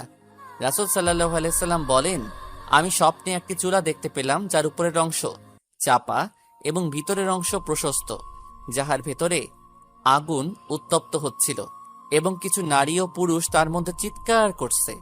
আগুন যখন উপরে উঠে আসছিল তখন তারাও উপরে উঠে আসছিল, আর আগুন যখন স্তিমিত হয় তখন তারা আবারও নিচে চলে যায়। সেখানে সর্বদাই তাদের সাথে এরূপ হচ্ছিল। আমি জিব্রাইল আলাইহিসসালামকে জিজ্ঞেস করেছিলাম, এরা কারা? জিব্রাইল আলাইহিসসালাম বললেন, এরা হচ্ছে সেই সব নারী পুরুষ যারা অবৈধ জিনায় লিপ্ত হইয়াছিল। জানো নীলা, জিনাকারীদের লজ্জাস্থান থেকে এত পরিমাণে দুর্গন্ধ বের হবে যে জাহান্নামের সকল মানুষ তা থেকে অতিষ্ঠ হয়ে উঠবে। এত বড় গুনাহ থেকে বাঁচার উপায়? মজবুত ঈমান। ঈমানের দুর্বলতার কারণে মানুষ বিভিন্ন অপরাধে লিপ্ত হইয়া থাকে। আর কেউ যদি তার নফসে বিরুদ্ধে অবিচার করেই ফেলে, তবে সে যেন আল্লাহর কাছে ক্ষমা প্রার্থনা করে এবং খাঁটি তওবা করে। আর ঈমান মজবুত করার জন্য প্রতিদিন অন্তত একবার হলেও যেন নিজের মৃত্যুর কথা চিন্তা করে, কারণ এটাই তার জীবনের সবচেয়ে সত্য এবং নিশ্চিত সত্য। নীলা চুপচাপ তার স্বামীর বুকে মাথা রেখে কাঁদতে থাকে। সোয়েব তার বুকে কম্পন অনুভব করে। সে নীলার দিকে খেয়াল করে দেখে নীলা কাঁদছে। এ কি, তুমি কাঁদছো কেন? কিছু সত্য বলবো, রাগ করবেন না তো? না, রাগ কেন করব, তুমি বলো। জানেন, কলেজ লাইফে একটা ছেলেকে খুব ভালো লাগতো। শয়তানের ধোকায় পড়ে অনেক সময়ই তার সাথে কাটিয়েছি। আল্লাহ কি এখন আমায় ক্ষমা করবেন? তুমি কি তাওবা করেছো? আমি আল্লাহর কাছে ক্ষমা প্রার্থনা করেছি। শোনো, আমার আদরের বউ, তওবা মানে শুধু ক্ষমা প্রার্থনা করা নয়। তাওবা আরবি শব্দ, যার অর্থ ফিরে আসা। অর্থাৎ কোনো গুনাহ করার পর সেই পথ থেকে ফিরে এসে সে কাজটাকে মন থেকে ঘৃণা করা এবং তারপর আল্লাহ তাআলার করে তোমার হয়ে যাওয়া অপরাধের জন্য মন থেকে ক্ষমা প্রার্থনা করা, আর তাকে কথা দিতে হবে যে তুমি আর উক্ত কাজটি করবে না। এই পদ্ধতিটির নামই হলো ফিরে আসা, অর্থাৎ তাওবা। আর এটাও জেনে রাখো, আল্লাহ তাআলা তাওবাকারীদের পছন্দ করেন। আচ্ছা, একটা প্রশ্ন করব, দয়া করে সত্য কথাটা বলবেন। বলো।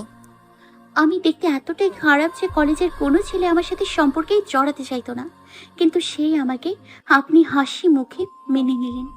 কিভাবে? আর এতটা ভালোবেসে বুকে আগলে রাখছেন কিভাবে?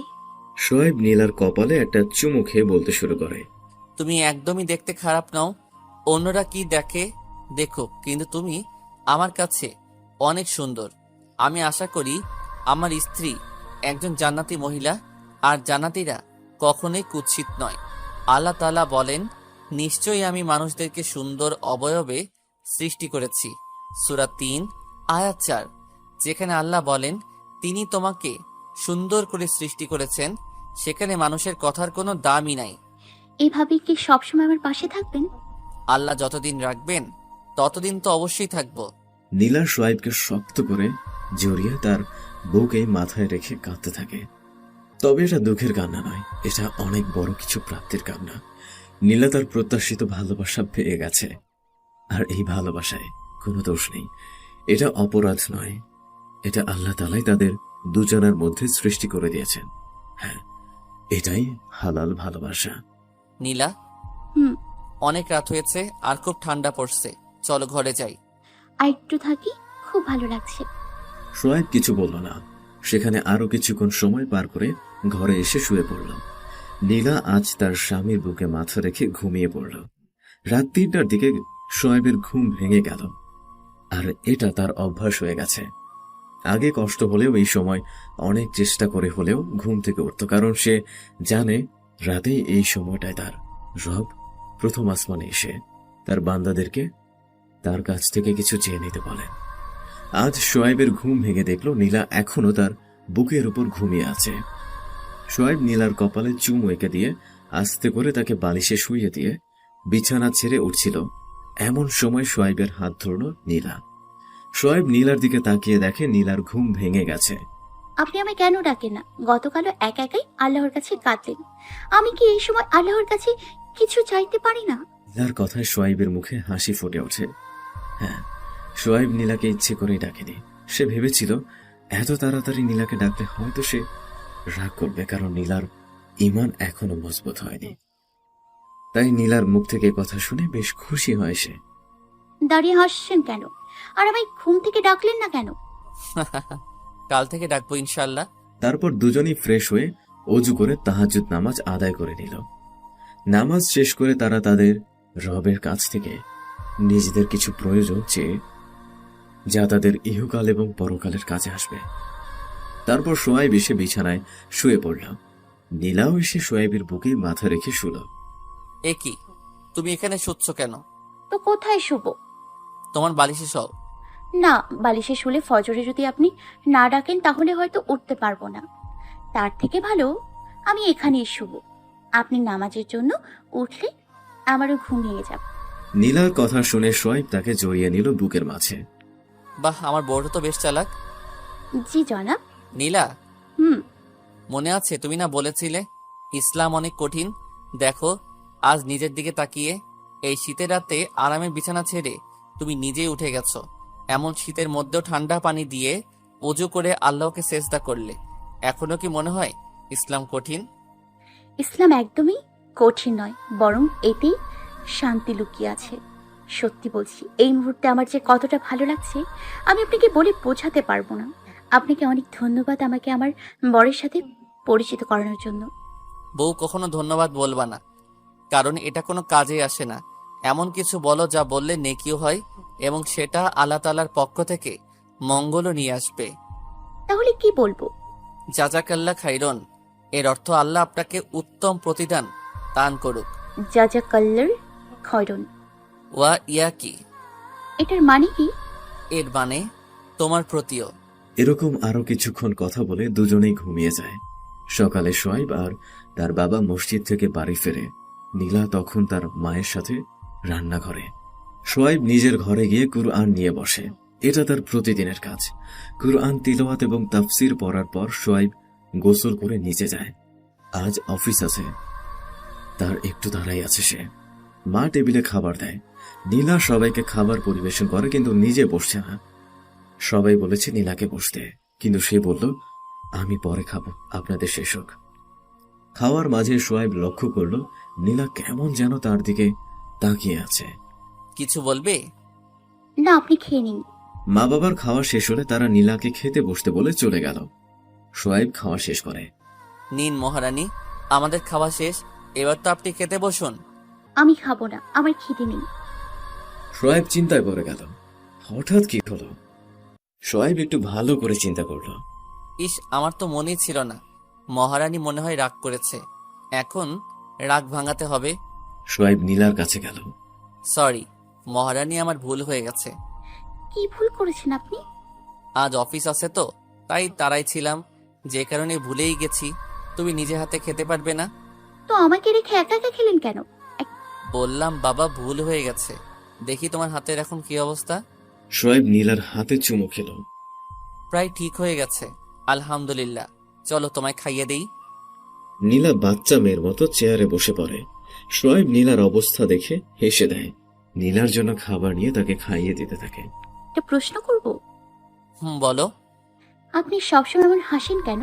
এটাও সুন্নাত। আর এখন চুপচাপ খাও, খাওয়ার সময় কথা বলতে হয় না মহারানী।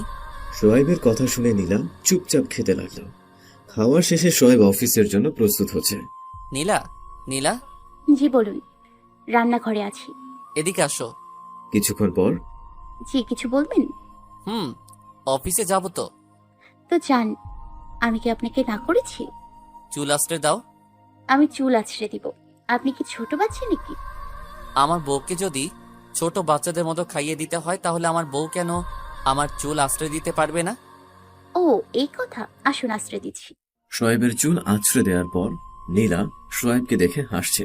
কি হলো, হাসছো কেন? না, কিছু না। নীলার হাসি দেখে সোয়েবের সন্দেহ হয়। সে আয়নার দিকে তাকিয়ে দেখে তার চুলের উপর দিয়ে ঝড় গেছে।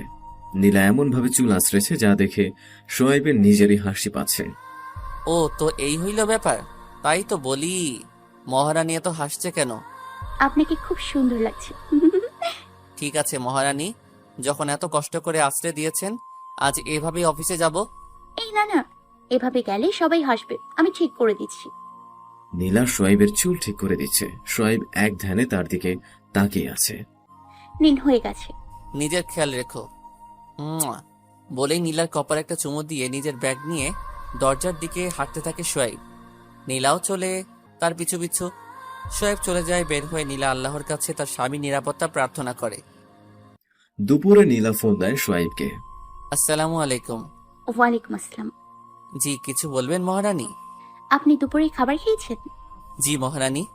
জোহরের নামাজ আদায় করেছেন? জি মহারানী, আপনার নামাজ হয়েছে? হ্যাঁ। আপনি কখন বাড়ি ফিরবেন? কিছুক্ষণ পরে ফিরবো ইনশাআল্লাহ। ঠিক আছে, তাহলে এখন রাখি। আসসালামু আলাইকুম। ওয়ালাইকুম আসসালাম। নীলা ফোন রেখে দেয়। আজ নীলার সময় কাটতেই চাইছে না। সে তার স্বামীকে একটু বেশি মিস করছে। বিকেল 3টার দিকে বাড়ি ফেরে সোয়াইব। এত দেরি করলেন কেন? আজ তো তাড়াতাড়ি বাড়ি ফিরলাম, আমার অফিস ছুটি তো 5টায়। ও কিছু হয়েছে? না, কিছু না, আপনি ফ্রেশ হয়ে আসুন। সোয়াইব বুঝতে পারে নীলার সমস্যা কি, আর সে এটাও আন্দাজ করে নেয় এর মূল কারণ। সোয়াইব ফ্রেশ হয়ে বিছানায় শুয়ে কিছুক্ষণ বিশ্রাম নেয়। নীলা এসে সোয়াইবের মাথা নিজের কোলে উঠিয়ে নেয়। মহারানী কি খুব মিস করেছে আমায়? হুম। মহারানী কি খুব বেশি ভালোবাসে আমায়? আমি জানি না। কাজ তো করতেই হবে, তাই না?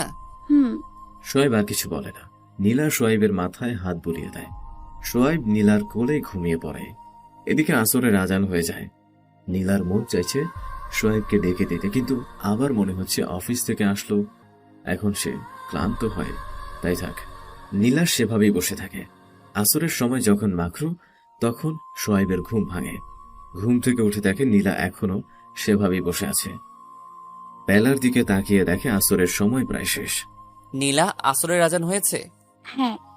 আমায় ডাকুনি কেন? আমার মনে হলো আপনি ক্লান্ত, তাই। তুমি নামাজ আদায় করেছো? না, এখনো করিনি। তাড়াতাড়ি চলো, সময় প্রায় শেষের দিকে। তারপর সোয়াইব এবং নীলা দুজনেই নামাজ আদায় করে নিল।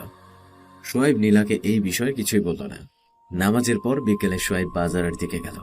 রাত 9টার দিকে বাড়ি ফিরল সে। আপনি কোথায় ছিলেন এতক্ষণ? আর ফোন অফ কেন? এই তো বাহিরে একটু কাজ ছিল, আর ফোনে চার্জ নেই। মা বাবা কোথায়? তারা ঘরে শুতে গেছে। খাবার খেয়েছে? হ্যাঁ, তারা খেয়েছে। তুমি খাইছো?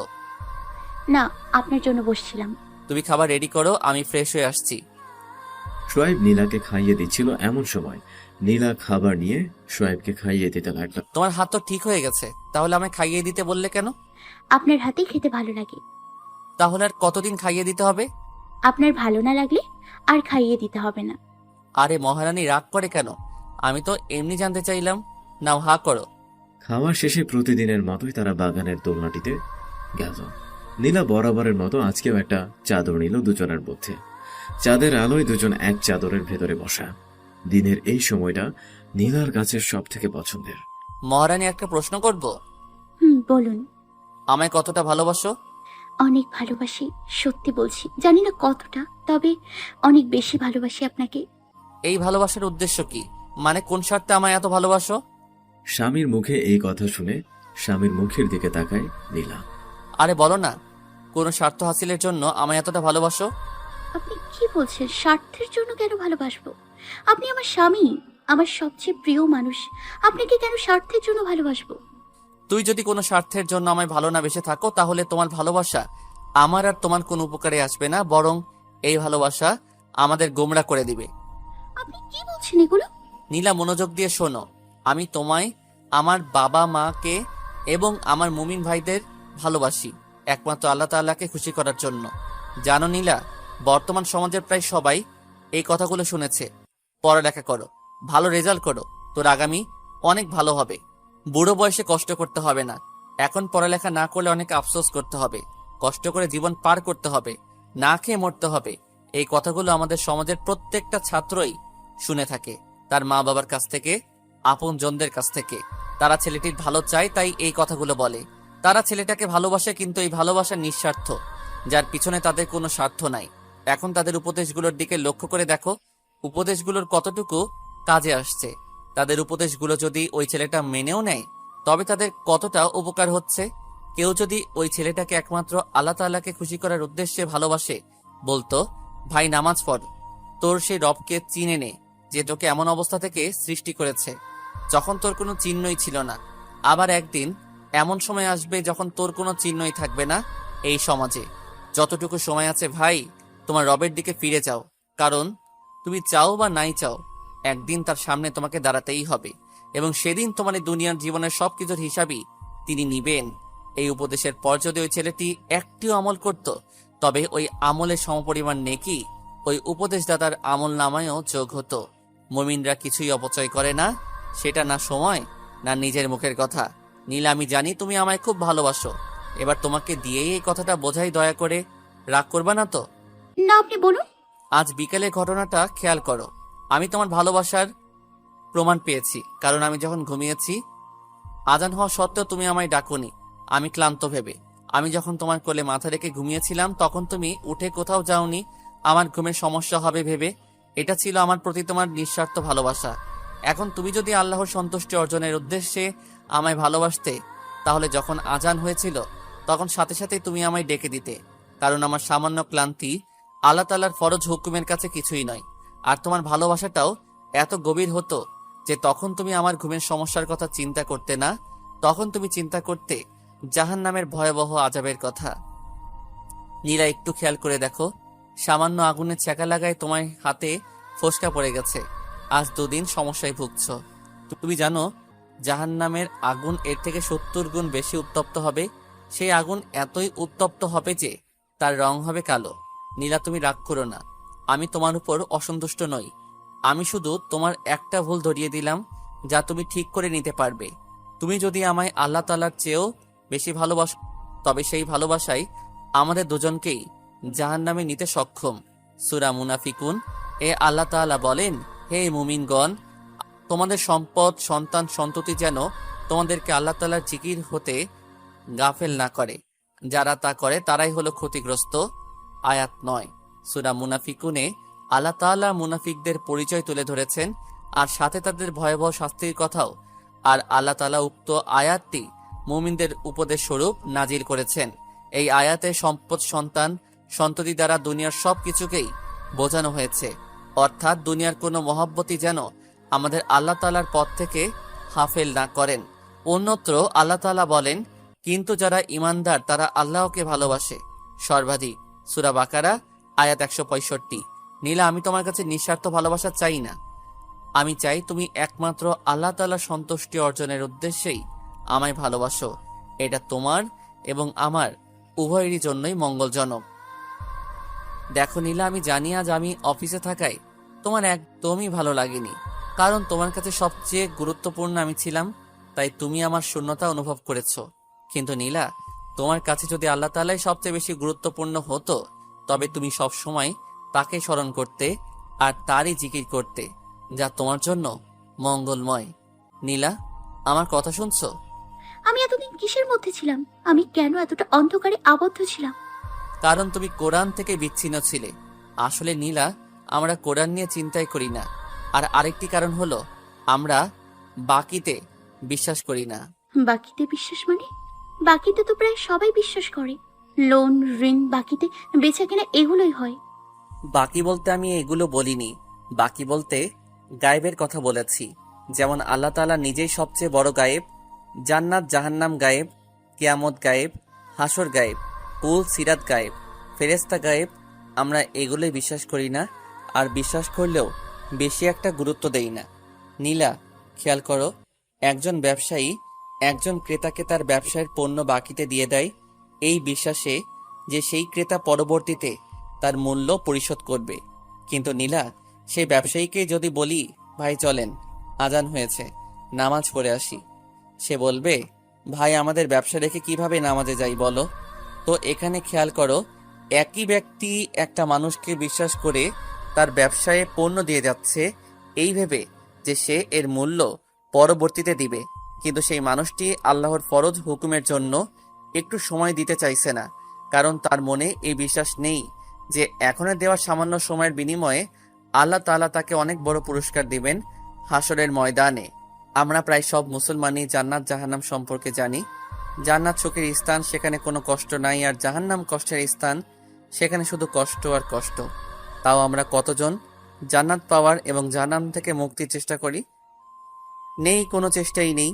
আমাদের মাঝে দুনিয়ার ভালোবাসাটা এমনভাবে ঢুকেছে যে আমরা ভুলেই গেছি আল্লাহ তাআলার কাছে করা সেই অঙ্গীকারের কথা। সে অঙ্গীকার মানে? নীলা, আমরা সবাই জানি কবরে আমাদের 3টা প্রশ্ন করা হবে, কিন্তু কেউ কি এটা জানি যে আমাদের জন্মের 1000 বছর আগে আল্লাহ তাআলা আমাদের কাছ থেকে স্বীকারোক্তি নিয়ে নিয়েছেন? না, আমি এই বিষয়ে কিছু জানি না, একটু বলুন না। সূরা আরাফ 172 নম্বর আয়াত। হযরত আদম আলাইহিস সালামকে সৃষ্টি করার পর আল্লাহ তাআলা যখন তার থেকে আমাদের বানানোর সিদ্ধান্ত নিলেন, তখন তিনি আমাদের সবার রুহুকে একত্রিত করে জিজ্ঞাসা করেছিলেন, আল্লাহসুতু বীর রব্বিকুম, অর্থ হলো আমি কি রব নই? আমরা সবাই বলেছিলাম শুধু আমি তার তুমি নই। হজরত আদম আলাইহিসসালাম ও হাওয়া আলাইহিসসালামের পর আজ পর্যন্ত যারা দুনিয়ায় এসেছে এবং ভবিষ্যতে আসবে সবাই একসাথে বলেছিলাম। কি বলেছিলাম? অর্থাৎ অবশ্যই। খেয়াল করো, আমরা যদি তখন হ্যাঁ বলতাম তাহলে অনেক হতো, কিন্তু বলেছি অবশ্যই। এই আয়াতের সম্পর্কিত একটি হাদিস হচ্ছে, রাসূল সাল্লাল্লাহু আলাইহি সাল্লাম বলেন, প্রতিটি শিশুই প্রকৃতি নিয়ে জন্ম নেয়, অর্থাৎ আল্লাহকেই রব মেনে জন্ম নেয়। পরে তার পিতামাতা তাকে ইয়াহুদি, খ্রিস্টান বা অগ্নি পূজক বানিয়ে নেয়। বুখারী জানাজা অধ্যায়, মুসলিম তাকদীর অধ্যায়। সহিহ মুসলিমের বর্ণনায় রয়েছে, মহান আল্লাহ তাআলা বলেন, আমি আমার বান্দাদেরকে একনিষ্ঠ রূপে সৃষ্টি করেছি, অতঃপর শয়তান তাদেরকে ইসলাম হতে পথভ্রষ্ট করে দেয়। তাহলে দেখো নীলা, আমরা দুনিয়ার মহব্বতে কতটা বিভোর আছি। যখন আমরা আল্লাহ তাআলার নিয়ামত ভোগ করে পারিনি, তখন আমরা স্বীকার করেছি, হ্যাঁ আপনি আমাদের রব। কিন্তু দুনিয়ায় এসে তার এত নিয়ামত গ্রহণ করার পর তাহাকে অস্বীকার করছি, অথচ এই সকল কিছুই তাহারই সৃষ্টি। একটা গল্প বলি নীলা, খেয়াল করো। খুব ধনী একজন ব্যক্তি বিবাহের জন্য ভালো মেয়ে খুঁজছে, যে শুধু দেখতে নয়, মনের দিক থেকে ভালো এবং বুদ্ধিমতী। তো সে কিভাবে বুঝবে কোন মেয়েটা ভালো? অনেক চিন্তার পরে সে ঘটকদের জানিয়ে দিল তাকে যে মেয়েগুলো বিবাহ করতে চায় তাদের সবাইকে একসাথে হাজির করতে। একটি দিন ঠিক করা হয় এবং উক্ত দিনে সকল মেয়েরাই উপস্থিত হয়। তারপর সেই ধনী ব্যক্তিটি তাদের মাঝে উপস্থিত হয় এবং কাজের লোকেরা বেশ কিছু বড় বড় থালা নিয়ে আসে, যার মধ্যে অনেক গহনা এবং টাকা রাখা আছে। কাজের লোকগুলো বের হয়ে গেলে ওই ধনী ব্যক্তিটি উপস্থিত মেয়েদেরকে বলল, তোমাদের মধ্যে যে এখান থেকে সবচেয়ে মূল্যবান জিনিসটি নিতে পারবে, আমি তাকেই বিবাহ করব। উপস্থিত সবাই হামলে পড়ল গহনাগুলোর উপর এবং সবচেয়ে মূল্যবান গহনাটি খুঁজতে লাগলো। একটি মেয়ে এসে ওই ধনী ব্যক্তিটির পিছনে দাঁড়িয়ে রইল। কিছুক্ষণ পর সবাইকে থামতে বলা হলো এবং দেখলো কেউ সোনার গহনা হাতে নিয়ে দাঁড়িয়ে, কেউ হীরার নেকলেস, এইভাবে এক একজন এক একটা জিনিস নিয়েছে। সবার শেষে একটা মেয়ের কাছে যায় যে খালি হাতে দাঁড়িয়ে আছে।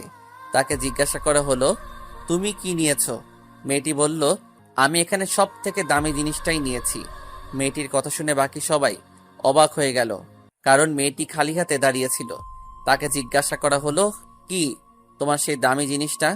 মেয়েটি উপস্থিত সবাইকে বলল, আপনারা যার সম্পদ এতক্ষণ ভাগ করছিলেন, আমি সেই সম্পদের মালিককে বেছে নিয়েছি, কারণ সে যদি আমার হয়ে যায় তাহলে এই সব কিছুই আমার, আর আমি জানি তার কাছে এগুলোর চেয়েও অনেক বেশি আছে। মেয়েটি জবাব শুনে সবাই অবাক হয়ে যায়। এই গল্পটাতে খেয়াল করো নীলা, বাকি সবাই শুধু সম্পদটাই নিল, কিন্তু কেউ চিন্তা করলো না যে যদি আমি এই সম্পদের মালিককেই নিয়ে নেই তাহলে এই সব তো আমারই। এবার বাস্তবে আসো, দুনিয়ায় আমরা এটা নিয়ে মারামারি করি, ওটার জন্য খুন করি, কিন্তু দুনিয়ার সবকিছুর মালিক কিন্তু একমাত্র আল্লাহ তাআলাই। আমরা কেউ তাকে পাওয়ার চেষ্টা করলাম না, আমরা কেউ ভাবলামই না যে যদি তাকেই আমি পেয়ে যাই তাহলে তো পুরো দুনিয়াটাই আমার। আমরা শুধু বলি এটা আমার, ওটা আমার, কিন্তু আমরা বারবার কেন ভুলে যাই যে এই দুনিয়ার কিছুই আমার নয়, সবকিছুই আল্লাহ তাআলার। তুমি যদি দুনিয়ার সবকিছুই কিনে নাও তবুও তুমি এগুলো ভোগ করতে পারবে না, কারণ মৃত্যু হয়তো ততদিনে তোমার দরজায় করা নাড়বে। আমাদের উচিত দুনিয়ার পিছনে না দৌড়ে দুনিয়ার মালিকের পিছনে দৌড়ানো, কারণ আমরা তাকে যদি পেয়ে যাই পুরো দুনিয়াটা থেকেও অনেক বেশি পাবো, কারণ তার সম্পদ ভান্ডার কখনোই খালি হবে না। আর একটা কথা নীলা, পৃথিবীতে এমনও কিছু লোক আছে যারা বলে মাই লাইফ মাই স্টাইল, অর্থাৎ আমার জীবন আমার নিয়ম, ইচ্ছা বা ধরন। তাদের কাছে আমার প্রশ্ন, আপনার জন্মের পিছনে আপনার অবদান কি? আপনি কি নিজেই নিজেকে জন্ম দিয়েছেন? আপনি কি নিজেই নিজেকে সৃষ্টি করেছেন? না, তাদেরকেও আল্লাহ তাআলা সৃষ্টি করেছেন। সুতরাং তার জীবনেও নিয়ম চলবে একমাত্র আল্লাহ তাআলারই। এই প্রবাদটা নাস্তিকরা তৈরি করেছে। দেখো নীলা, সমাজে কত ফিতনা ছড়িয়ে পড়েছে, আর আমরা কখন কিসের ভিতরে চলে যাই আমরা নিজেরাও জানি না। আল্লাহ আমাদেরকে এই ফিতনা থেকে রক্ষা করুন। নীলা, তুমি কি ঘুমিয়ে গেছো? না, আমি আপনার কথা শুনছিলাম। আচ্ছা, এত কিছু হচ্ছে কিন্তু মানুষ কিছু বুঝতে পারছে না কেন? এই কারণটা তোমায় অনেক আগেও বলেছি। এর কারণ হচ্ছে তারা কোরআনের সাথে সম্পর্ক রাখে না। তুমি জানো পবিত্র কোরআনের কোন সূরাটা সবার আগে অবতীর্ণ হয়েছে। হ্যাঁ, সূরা আলাকা প্রথম 5 আয়াত। আর সূরা আলাকের প্রথম আয়াতের প্রথম শব্দটাই হচ্ছে অর্থাৎ পড়ো। নীলা, খেয়াল করো, আল্লাহ তাআলা ওহির মাধ্যমে যে ফজর হুকুমটা আগে পাঠালেন সেটাই হচ্ছে পড়ো। অর্থাৎ তিনি আমাদেরকে জানতে বলেছে, জ্ঞান অর্জন করতে বলেছে। আচ্ছা, আল্লাহ কেন অন্যান্য ফরজের আগে এই ফরজটা দিলেন? একটা বাস্তবিক উদাহরণ দিব। হুম নীলা, তোমার হাতে কাগজের মধ্যে একটা ঠিকানা লিখে দিয়ে তোমায় আমি বললাম তুমি আমার অমুক বোনের বাসা থেকে ঘুরে আসো। এখন তুমি আমার সেই বোনের বাড়ি চিনো না, আর তোমাকে যে ঠিকানা আমি লিখে দিয়েছি সেটাও তুমি পড়লে না। তাহলে কি তুমি আমার সেই বোনের বাড়ি যেতে পারবে? অবশ্যই না। আমি যদি ঠিকানা না জানি তাহলে অবশ্যই আপনার লিখে দেওয়ার ঠিকানা পড়েই আমি সেখানে পৌঁছতে পারবো। এবার খেয়াল করো নীলা, আমরা সব মানুষই জান্নাতের কথা শুনেছি আর আমরা সবাই জান্নাতে যেতে চাই, কিন্তু জান্নাতের ঠিকানা আমরা কোথায় পাবো? কোন পথে গেলে জান্নাত পাবো? সেই পথটা তো আগে বের করতে হবে। আল্লাহ সেই জান্নাতের সন্ধানের অর্থাৎ তাকে সন্তুষ্ট করার উপায় এই কিতাবের মধ্যে উল্লেখ করে দিয়েছেন। এখন আমরা যদি এটা নাই পড়ি তাহলে আমার অবস্থা ওই ঠিকানা না জানা ব্যক্তিটির মতোই হয়ে যাবে। আমি যদি নাই জানি যে আমায় কি আমল করতে হবে, তবে কিভাবে আমি আমল করব? আমল করার আগে তো আমায় জানতে হবে কি করবে আর কিভাবে করব। এই জানাটাকে আল্লাহ তাআলা আমাদের জন্য প্রথম ফরজ দিয়েছেন। নীলা চুপচাপ তার স্বামীর কথা শুনছে। নীলা হয়তো ভাবছো যেদিন থেকে এসেছি শুধু বকটলেই যাচ্ছে, বলেই যাচ্ছে। হ্যাঁ, আমি বলছি শুধুমাত্র তোমাকে তোমার রবের সাথে পরিচয় করিয়ে দেওয়ার উদ্দেশ্যে এবং তার বিধানগুলোই তোমায় জানিয়ে দিচ্ছি, কারণ আমি তোমায় ভালোবাসি আল্লাহ তাআলার জন্য এবং তোমায় নিয়ে আল্লাহ তাআলার জান্নাতে একই সাথে থাকতে চাই। এই না না না, আপনি কি বলছেন? আমি এমন কিছুই ভাবছি না। সত্যি বলছি, আপনার কথা শুনতে খুব ভালো লাগে আমার। আর এই সময়টা খুব ভালো লাগে আমার। আপনার মাধ্যমে আমি আমার রবকে চিনতে পারলাম। আপনি আমার জীবনের সবচেয়ে বড় নিয়ামত আল্লাহর পক্ষ থেকে। আর হ্যাঁ, আরেকটা কথা, এখন আমিও আপনাকে শুধুমাত্র আমার সেই রবকেই খুশি করার জন্য ভালোবাসি, যার হাতে আমার জীবন। আচ্ছা, অনেক রাত হলো, চলো ঘুমাতে চাই। নীলা, আমরা যাই করি না কেন তার একমাত্র নিয়ত হতে হবে আল্লাহ তাআলাকে খুশি করা। যেমন আমরা ভাত খাই কেন? বেঁচে থাকার জন্য। বাঁচিয়ে আল্লাহ তাআলাই রাখেন, সেটা খাইয়েই হোক আর না খাইয়ে। এমন অনেক মানুষ আছে যারা খেতে খেতে মৃত্যুবরণ করেছে। খাদ্য মানুষকে ততক্ষণই বাঁচিয়ে রাখে যতক্ষণ আল্লাহ তার হায়াত রেখেছেন, আর মানুষ ঠিক ততটুকুই খাদ্য খায় যা আল্লাহ তার রিজিকে রেখেছেন। আমরা যদি এই নিয়ত করি যে ইবাদত করতে হলে আমার শক্তি প্রয়োজন আর আমি সেই জন্যই খাবার খাই, অর্থাৎ ইবাদত করার জন্যই খাদ্য খাই, তবে তোমার এই সামান্য নিয়তটাও আল্লাহ তাআলাকে খুশি করতে পারে। নীলা, আমাদের প্রত্যেকটা আমলই নির্ভর করে নিয়তের উপর। আমাদের সমাজে এমন অনেক মানুষ আছে যাদের ভালো ভালো কাজগুলোর ফলে একটি নেকিও তারা পাচ্ছে না, শুধুমাত্র নিয়ত ঠিক না থাকার কারণে। যেমন এমন অনেক নেতা আছে যারা জনগণের কাছে ভালো শাস্তে নামাজ আদায় করে। এমন অনেক কর্মী আছে যারা নেতাকে খুশি করার জন্য নামাজ আদায় করে। এমন অনেক লোক আছে যারা বাধ্য হয়ে নামাজ আদায় করে। এদের নামাজ বিন্দু মাত্র উপকারে আসবে না হাসরের ময়দানে। এমন অনেক হাজি আছে যারা হজ করে এই ভেবে যে এলাকায় আমার আলাদা একটা সম্মান হবে, সবাই হাজি সাহেব বলে ডাকবে। এসব লোকদের হজ কোনো কাজে আসবে না কিয়ামতে। অথচ একটা কবুল হজের বদলে আল্লাহ তাআলার কাছে দেওয়ার মতো জান্নাতি আছে। কিন্তু আমরা তো আল্লাহ তাআলার জন্য এটা করছি না, আমরা করছি সামান্য সম্মানের জন্য। আবার এমন অনেক জাকাত দাতাও আছে যারা নির্বাচনী প্রচার অথবা নিজের জনপ্রিয়তা বৃদ্ধির উদ্দেশ্যে মাইকিং করে জাকাত দেয়। অথচ হাদিস আসছে যারা গোপনে দান করে তারা কিয়ামতের দিন আল্লাহ তাআলার আরশের ছায়ার আশ্রয় পাবে। কিন্তু আমাদের উদ্দেশ্য সহি নয়। যাক মহারানী, অনেক রাত হয়ে গেছে, চলো ঘুমাতে হবে তো। চলুন। সোয়াইব রুমে এসে শুয়ে পড়ে। নীলা তার স্বামীর বুকে মাথা রেখে শোয়ে। কিছুক্ষণের মাঝেই সোয়াইব ঘুমিয়ে যায়, কিন্তু নীলার ঘুম আসে না। সত্যি তো, দুনিয়ার পেছনে কেন দৌড়বো? কি আছে এই দুনিয়ায়? দুনিয়া তো আমাদের বাড়ি নয়। আমাদের আদি পিতামাতা জান্নাতি ছিলেন, আমাদের বাড়ি তো জান্নাত, সেখানেই তো আমাদের সবকিছু। তাহলে আমরা দুনিয়ার এত দৌড়াই কিসের জন্য? আমরা তো দুনিয়ার মেহমান হয়ে কেন এখানে এত ঘর বাড়ি সম্পদ করব? আমাদের স্থায়ী ঠিকানার জন্যই তো সম্পদ গোছাতে পারলাম না। আর হ্যাঁ, সত্যি তো, দুনিয়ায় কে আমার আপন? আমার জন্মের একদিন আগেও আমার পিতামাতা জানতেন না আমি ছেলে নামে সেখানে আমি কি খাবার খাবো এগুলোর কিছুই তো তারা ভাবতে পারেনি। তখন তো এই সব কিছু আমার রব আমার জন্য করেছেন। তবে কেন আমি এখন তাকেই ভুলে যাব? এই এক সপ্তাহ আগেও আমার স্বামী আমায় চিনতেন না, কিন্তু আমার জন্মেরও হাজার হাজার বছর আগ থেকেই আমার সৃষ্টিকর্তা আমাকে চিনতেন। তবে কিনা সেই রবকে আমি ভালোবাসবো না? কেন দুনিয়ায় আমার কাছে প্রিয় হবে? কেন দুনিয়ায় আমার কাছে প্রিয় হবে? আমি তো সেখানে থাকতে পারবো না। এই দুনিয়ায় জনপ্রিয় হয়ে কি হবে? দুনিয়ায় তো একদিন শেষ হয়ে যাবে। সত্যি আমি এই প্রথম এসব নিয়ে চিন্তা করছি। আসলে কি আছে এই দুনিয়ায়? নীলার আর ঘুম আসলো না। চিন্তাগুলো তার মাথায় আজ অনেক কিছুই ঘুরছে। নীলা খেয়াল করলো তার স্বামী তার মাথা জড়িয়ে রেখে গভীর ঘুমে আচ্ছন্ন। নীলার খুব ভালো লাগে এই লোকটাকে। হঠাৎ করে কেমন যেন অনেক আপন হয়ে গেছে। আজ এই 3টা দিনে একেবারের জন্যই তার সাথে খারাপ ব্যবহার করেনি, আর শুধুমাত্র তাকে জান্নাতের পথের সন্ধান দিতে এত চেষ্টা করছে। কেন? হ্যাঁ, কারণ সে তাকে একমাত্র আল্লাহ তাআলার জন্য ভালোবাসে। সে যদি নিঃস্বার্থ ভালোবাসতো তবে হয়তো অন্যভাবে তাকে নিয়ে মেতে থাকতো, কিন্তু সেই ভালোবাসা শুধু দুনিয়ার কাজে আসতো।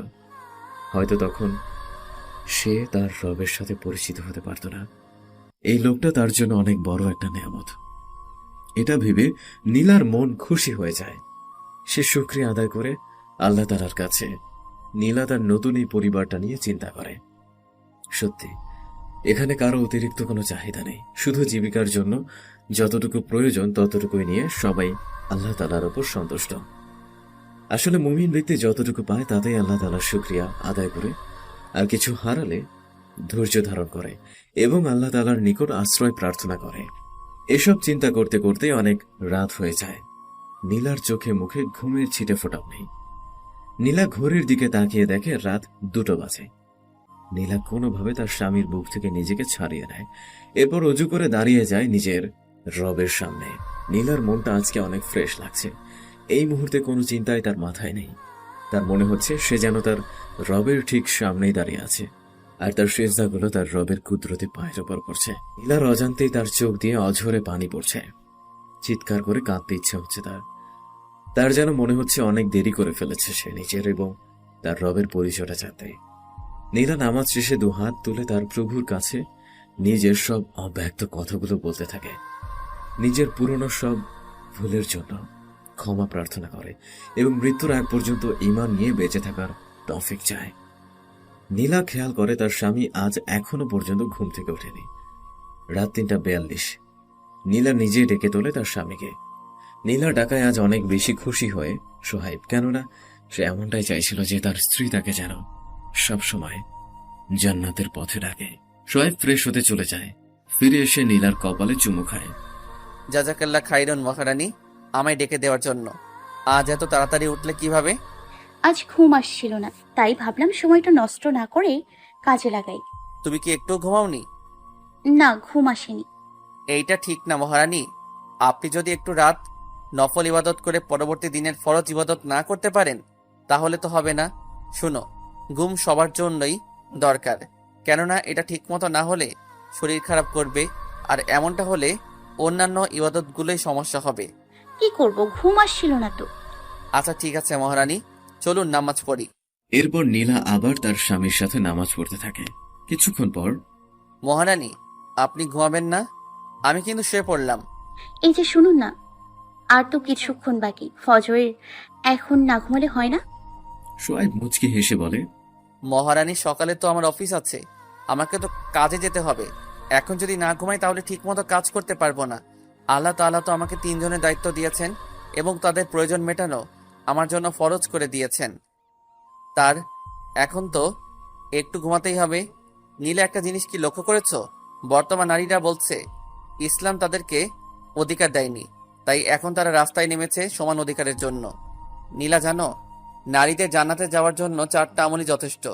1 5 ওয়াক্ত নামাজ, 2 রমজান মাসে রোজা, 3 পরিপূর্ণ পর্দা, 4 স্বামীর আদেশ মানা। স্বামীর আদেশ অবশ্যই শরিয়াতের বিপরীত হলে তা ত্যাগ করতে হবে। আর যাদের স্বামী নেই বা তালাক প্রাপ্ত তাদের জন্য পিতা মাতা ভালো আদেশ মেনে চলা। শুধু এই 4টা আমলই যথেষ্ট। হ্যাঁ, এটা সত্য যে ইসলাম নারীদেরকে পুরুষদের অধীনে রেখেছে, তার মানে এই নয় যে ইসলাম নারীদের ছোট করেছে। পুরুষদেরকে সামনে রেখে ইসলাম নারীদের নিরাপত্তার ব্যবস্থা করেছে। আর তুমি কি একথা জানো যে যারা অধীনস্থ থাকে কিয়ামতে তাদের হিসাব সহজ হয়? যেমন তোমরা আমার অধীনে এখন এখন যদি তোমরা কোনো ভুল করো আর আমি যদি তা শুধরে না দিই, তবে কিয়ামতে সেই ভুলটার বিনিময়ে শাস্তি আমাকেও পেতে হবে। কিন্তু অধীনস্থদের ক্ষেত্রে এমনটা হবে না। যেমন উদাহরণ, একটি কোম্পানিতে যদি কোনো শ্রমিক কাজে ভুল করে এবং এর ফলে কোম্পানির ক্ষতি হয়, তবে কোম্পানির মালিক এসে কিন্তু ওই শ্রমিককে ধরে না, ধরে ওই লোকটাকে যার আন্ডারে ওই শ্রমিকটা কাজ করে। কিন্তু যদি ওই লোকটা কোনো ভুল করে, তার জন্য তার আন্ডারের কোনো শ্রমিকের জবাব দিতে হয় না। অধীনস্থদের অনেক সুবিধা নিলা, কেয়ামতে তাদের হিসাব অনেক সহজ হয়। আসলে আমরা যদি শুধু দুনিয়ার কথাই চিন্তা করি, আমরা যদি ভাবি যে দুনিয়ায় সব, আমাদের নীতি যদি হয় নগদে যা পাও হাত পেতে নাও, বাকির খাতা না হয় শূন্যই থাক, তবে ইসলামের একটি নিয়মও আমাদের কাছে মূল্যবান মনে হবে না। কেননা প্রত্যেক মুমিন ব্যক্তি জানে দুনিয়া থেকে আখিরাত অনেক উত্তম। তাই প্রত্যেক মুমিনই চায় দুনিয়া দিয়ে আখিরাত ক্রয় করতে। এরপর শোয়েব নীলাকে আরো অনেক কিছুই বুঝিয়ে বলল। এর মধ্যেই ফজরের আজান হয়ে গেল। আজানের সময় তারা আজানের জবাব দিয়ে দিল। নীলা এই বিষয়টা অনেক আগেই তার স্বামীর কাছ থেকে জেনে নিয়েছে। সে এটাও জেনেছে যে ব্যক্তি আজানের উত্তর দেয় এবং আজান শেষ হলে আজানের দোয়া পড়ে, হাসরের দিন ওই ব্যক্তির জন্য সুপারিশ করা আমাদের রাসূল সাল্লাল্লাহু আলাইহি ওয়াসাল্লামের জন্য ওয়াজিব হয়ে যায়। সরি, কেন? আপনাকে ঘুমোতে দিলাম না তাই। আরে মহারানী, আমি কিছু মনে করিনি। তুমি কিছু জানতে চাইলে আমার ভালো লাগে, সত্যি বলছি। সকালে তো আপনাকে অফিসে যেতে হবে। সমস্যা হবে না মহারানী, কাল হাফ ডে। নীলা তবুও মন খারাপ করে বসে থাকে। শোয়েব নীলার মন খারাপ দেখে নীলার কপালে চুমু খেয়ে বলে, আমার রানীটা এখনো মন খারাপ করে বসে আছে? বললাম তো কোনো সমস্যা নেই, তুমি গিয়ে একটু দেখে আসো মা বাবা ঘুম থেকে উঠেছে কিনা। নীলা চলে গেল তার মা বাবার রুমের দিকে। শোয়েব মুচকি হেসে ভাবতে থাকে নীলার কথা।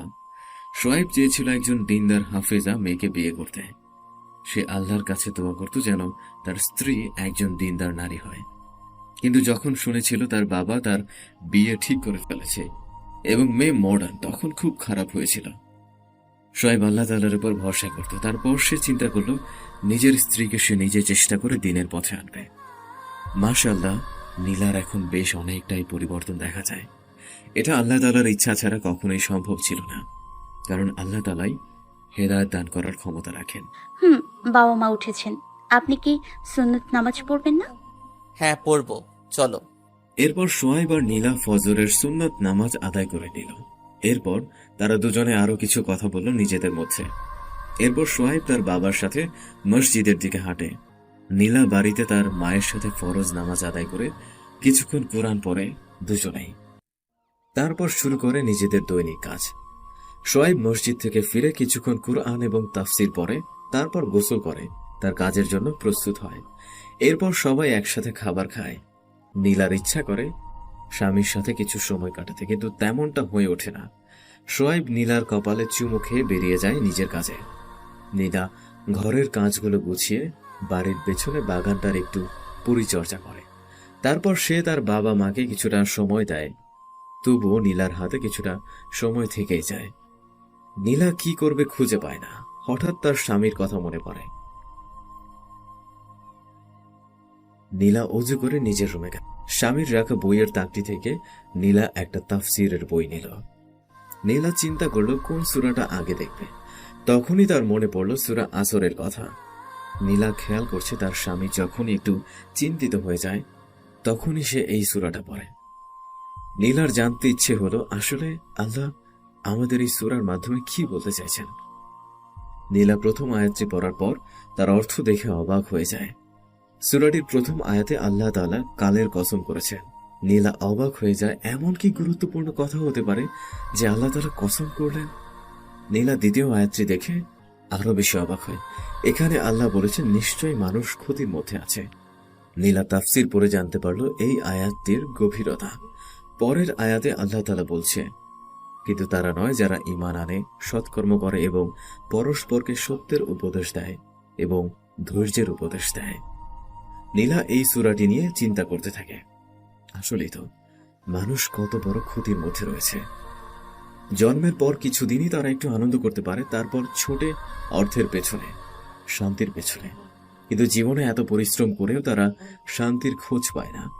আর যদি কেউ পেয়েও যায় তবে সে বেশি দিন তা ভোগ করতে পারে না। মৃত্যু তার দুনিয়ার সবকিছুর অবসান ঘটিয়ে দেয়, কিন্তু তারা কতটা অভাগা যে মৃত্যুর পরেও তারা শান্তি খুঁজে পায় না। তাদের জন্য শুরু হয়ে যায় কঠিন আযাব। সত্যি কত বড় ক্ষতির মধ্যে আছে তারা। আর যারা আল্লাহ তাআলার প্রতি ঈমান আনে তারা আল্লাহ তাআলার উপর সর্বদাই সন্তুষ্ট থাকে, যে কারণে তাদের মনে সর্বদাই শান্তি বিরাজ করে। তাদের করার সৎকর্মের ফলে সমাজেও কিছুটা শান্তিপূর্ণ পরিবেশ বিরাজ করে। ঈমানদার ব্যক্তি নিজে সর্বদা সত্য বলে এবং অপরকে সত্যের দিকে উৎসাহ দেয়। ঈমানদার ব্যক্তির উপর কোনো মুসিবত আসলে সে অধৈর্য না হয়ে আল্লাহ তাআলার উপর ভরসা রেখে চেষ্টা করে এবং তারা অপরকেও ধৈর্য ধারণের পরামর্শ দেয়। সত্যি কতই না শান্তিময় হয় ঈমানদারদের দুনিয়া এবং আখিরাত। এরপর নীলা আরো কিছুক্ষণ কুরআন পড়তে থাকে। দুপুরে নামাজ শেষে মা বাবার সাথে খাওয়া দাওয়া করে একটু ঘুমিয়ে নেয়। আজ নীলার দিনটা একদমই খারাপ লাগেনি। বিকেলে শোয়েব বাড়ি ফেরে। আসসালামু আলাইকুম মহারানী। ওয়ালাইকুম আসসালাম। দিন কেমন কাটলো মহারানী? আলহামদুলিল্লাহ ভালো। শোয়েব লক্ষ্য করল নীলার মন খারাপ। মহারানী, আপনার কি মন খারাপ? আজকে আপনি কিছু ভুলে যাচ্ছেন? কই না তো, কি ভুলবো? না কিছু না, আপনি ফ্রেশ হয়ে নিন। শোয়েব আর কিছু না বলে নীলার হাতে ব্যাগটা দিয়ে ফ্রেশ হতে চলে যায়। নীলার প্রচন্ড মন খারাপ হয়। স্বামীর বাড়ি ফেরার সময় হলেই নীলার দরজার কাছে অপেক্ষা করছিল, কারণ তার স্বামী ঘরে এসে নীলাকে জড়িয়ে তার কপালে চুমু খায়। কিন্তু আর তেমনটা না ঘটায় নীলার খারাপ লাগে। নীলা একটু বেশি ভালোবেসে ফেলেছে তার স্বামীকে। তার সামান্য একটু ভুলও তার মেনে নিতে কষ্ট হচ্ছে। ব্যাগটা রেখে শোয়েবের জন্য চা তৈরি করতে চলে যায় রান্নাঘরে। শোয়েব ফ্রেশ হয়ে রুমে এসে চিন্তা করতে থাকে নীলার কথা। সে জানে কি কারণে নীলার মন খারাপ, আর সে এটা ইচ্ছে করে করেছে, জাস্ট একটু মজা করার জন্য। নীলা চা নিয়ে রুমে প্রবেশ করে। চা শোয়েবের পাশে টেবিলে রেখে নীলা সেখান থেকে চলে আসতে চায়। শোয়েব পেছন থেকে নীলার হাত ধরে হ্যাচকা টান দিয়ে নীলাকে নিজের কাছে নিয়ে আসে। মহারানী, কি হয়েছে? যেন মনে হচ্ছে বসন্তের সময় কালো মেঘ ছেয়ে গেছে আপনার মনে। কিছু হয়নি, আমি রান্না করব, ছাড়ুন। ওরে বাবা, মহারানীর এত রাগ! একটা চুমু না দেওয়ায় এত রেগে যাওয়া? আমি রাগ করিনি। তাহলে কি মহারানী অভিমান করেছে? জানি না, এখন ছাড়ুন, রান্নাঘরে যাব। আরে দাঁড়াও, আমি আমার মহারানীর অভিমানটা ভাঙাবো না, না হলে আমার আমার আগের ভালোবাসা কমে যাবে। আচ্ছা, কি করি কি করলে আমার মহারানীর অভিমান ভাঙবে? স্বামীর এই কাণ্ড দেখে নীলার খুব হাসি পাচ্ছে, কিন্তু সে অনেক কষ্টে হাসি চেপে রেখেছে। আচ্ছা মহারানী, একটা চুমুর বদলে 10টা চুমু দিলে হবে? না থাক, 10টা না, 20টা চুমু দিব। তাতেও না হলে 100টা দিব। তাতেও না হলে এতগুলো চুমু দিব আমার মহারানীকে, এতগুলো। বাচ্চাদের মতো করতে থাকে শোয়েব। ফিক করে হেসে দেয় নীলা। সে আর হাসি আটকাতে পারে না। শোয়েব নীলাকে জড়িয়ে নীলার কপালে আলতো করে একটা চুমু খায়। নীলার হাসি থেমে যায়। সে তার স্বামীকে জড়িয়ে তার বুকে মাথা রেখে শুয়ে থাকে। আমি আসলে দেখতে চাইছিলাম আমার মহারানীর ভালোবাসা কম হলে সে রাগ করে না নিজের অধিকার আদায় করে নেয়, কিন্তু আমার মহারানী তো রাগ করে, আর এমনটা করব না। সত্যি বলছি, অনেক খারাপ লাগছিল। পুরো দিনটা আপনি পাশে ছিলেন না, তারপর যখন বাসায় এসেই আমায় জড়িয়ে চুমু খান, তখন মনে কোনো আফসোস থাকে না। অনেক ভালোবেসে ফেলেছি। আর হ্যাঁ, এই ভালোবাসা অবশ্যই আল্লাহ তাআলাকে খুশি করার জন্য। জানো নীলা, আল্লাহ বলেছেন তুমি আমার পোশাক আর আমি তোমার পোশাক। হাদিসে আছে তুমি আমার পরিপূরক, আমি একা সম্পূর্ণ নই তুমি ছাড়া। তোমার আর আমার সম্পর্ক জান্নাতি সম্পর্ক। আমাদের মাঝে যেন কখনোই ভুল বোঝাবুঝি না হয়। এমন অভিমান তো হবেই, যেখানে একজন অভিমান করলে অন্যজন ভালোবেসে তার অভিমান ভাঙাবে, এতে ভালোবাসা আরো বৃদ্ধি পায়। কিন্তু তোমার আর আমার মাঝে কখনোই রাগ নামের আগুনটাকে নিয়ে এসো না। এটা আমাদের দেখা স্বপ্নগুলো পুড়িয়ে ছাই করে দিতে পারে। নীলা, আমি চাই তোমার আর আমার সম্পর্ক চোখ আর হাতের মতো হোক। হাতে যেমন ব্যথা লাগলে চোখ অশ্রুর মাধ্যমে প্রকাশ করে, তেমনি চোখ যখন অশ্রু ঝরায় তখন হাত অতি যতনে তা মুছে দেয়। নীলা চুপচাপ তার স্বামীর বুকে শুয়ে আছে। সোয়েব নীলার মাথায় হাত বুলিয়ে দিচ্ছে। এভাবে অনেকক্ষণ কেটে যায়। এই মহারানী, আপনার না রান্নাঘরে কি কাজ ছিল? এখন কোনো কাজ নেই। এইমাত্রই তো বললে কাজ আছে, চলো আমি যাব তোমার সাথে। না, কোনো কাজ নেই, আমি এভাবেই থাকবো, আপনি শুয়ে থাকুন। কি মহারানী, একটু আগে তো থাকতেই চাইছিলেন না, আর এখন তো ছাড়তেই চাইছেন না। আমি এখানে সব সময় পড়ে থাকবো, আপনার কোনো সমস্যা? আমার আর কি সমস্যা? আমার মহারানী তার নিজের রাজ্যে যা খুশি তাই করবে, তাকে কি না করার ক্ষমতা আছে আমার? আপনি আমার রাজ্য, আমি এখানে যা খুশি তাই করব। কিছুক্ষণ পর আচ্ছা, জান্নাতেও কি আমরা এভাবে থাকতে পারবো? জান্নাতেও কি আমরা একসাথে এভাবে সময় কাটাতে পারবো? আল্লাহ তাআলা যদি দয়া মায়া করে আমাদের জান্নাত দান করেন, তবে সেখানেও আমরা এভাবে সময় কাটাতে পারবো। এর থেকেও অনেক ভালোভাবে সময় কাটাতে পারবো। দুনিয়ায় আমাদের সময় নির্ধারণ করা, নির্ধারিত সময় শেষ হলেই আমাদের মৃত্যু চলে আসে, কিন্তু তখন আমাদের মৃত্যু থাকবে না। তখন আমাদের জন্য সময়কে নির্ধারিত করে দেওয়া হবে না। দুনিয়ায় তুমি আমাকে আর আমি তোমাকে কতটাই বা সময় দিতে পারি? দুনিয়াবি কাজ, আল্লাহ তাআলার ইবাদত, বিভিন্ন দায়িত্ব কর্তব্যের মধ্য দিয়েই আমাদের জীবন শেষ হয়ে যায়। আমরা যেন সব সময় একটা তারার মধ্যে থাকি, কিন্তু জান্নাতে তেমনটা হবে না। জান্নাত শুধুই শান্তির জায়গা। সেখানে আমাদের কোনো সময়ের হিসাব করতে হবে না, কোনো কাজ থাকবে না। আল্লাহ আমাদের উপর কোনো কিছুই সে সময় চাপিয়ে দিবেন না। তার দেওয়া অফুরন্ত নেয়ামতের বিন্দুমাত্র হিসেব চাইবেন না। সেখানে আমাদের নামাজ পড়তে হবে না, রোজা রাখতে হবে না, জাকাত দিতে হবে না, হজ করতে হবে না। এসব তো থাকলো জান্নাতীদের, কখনো ক্ষুধাও লাগবে না।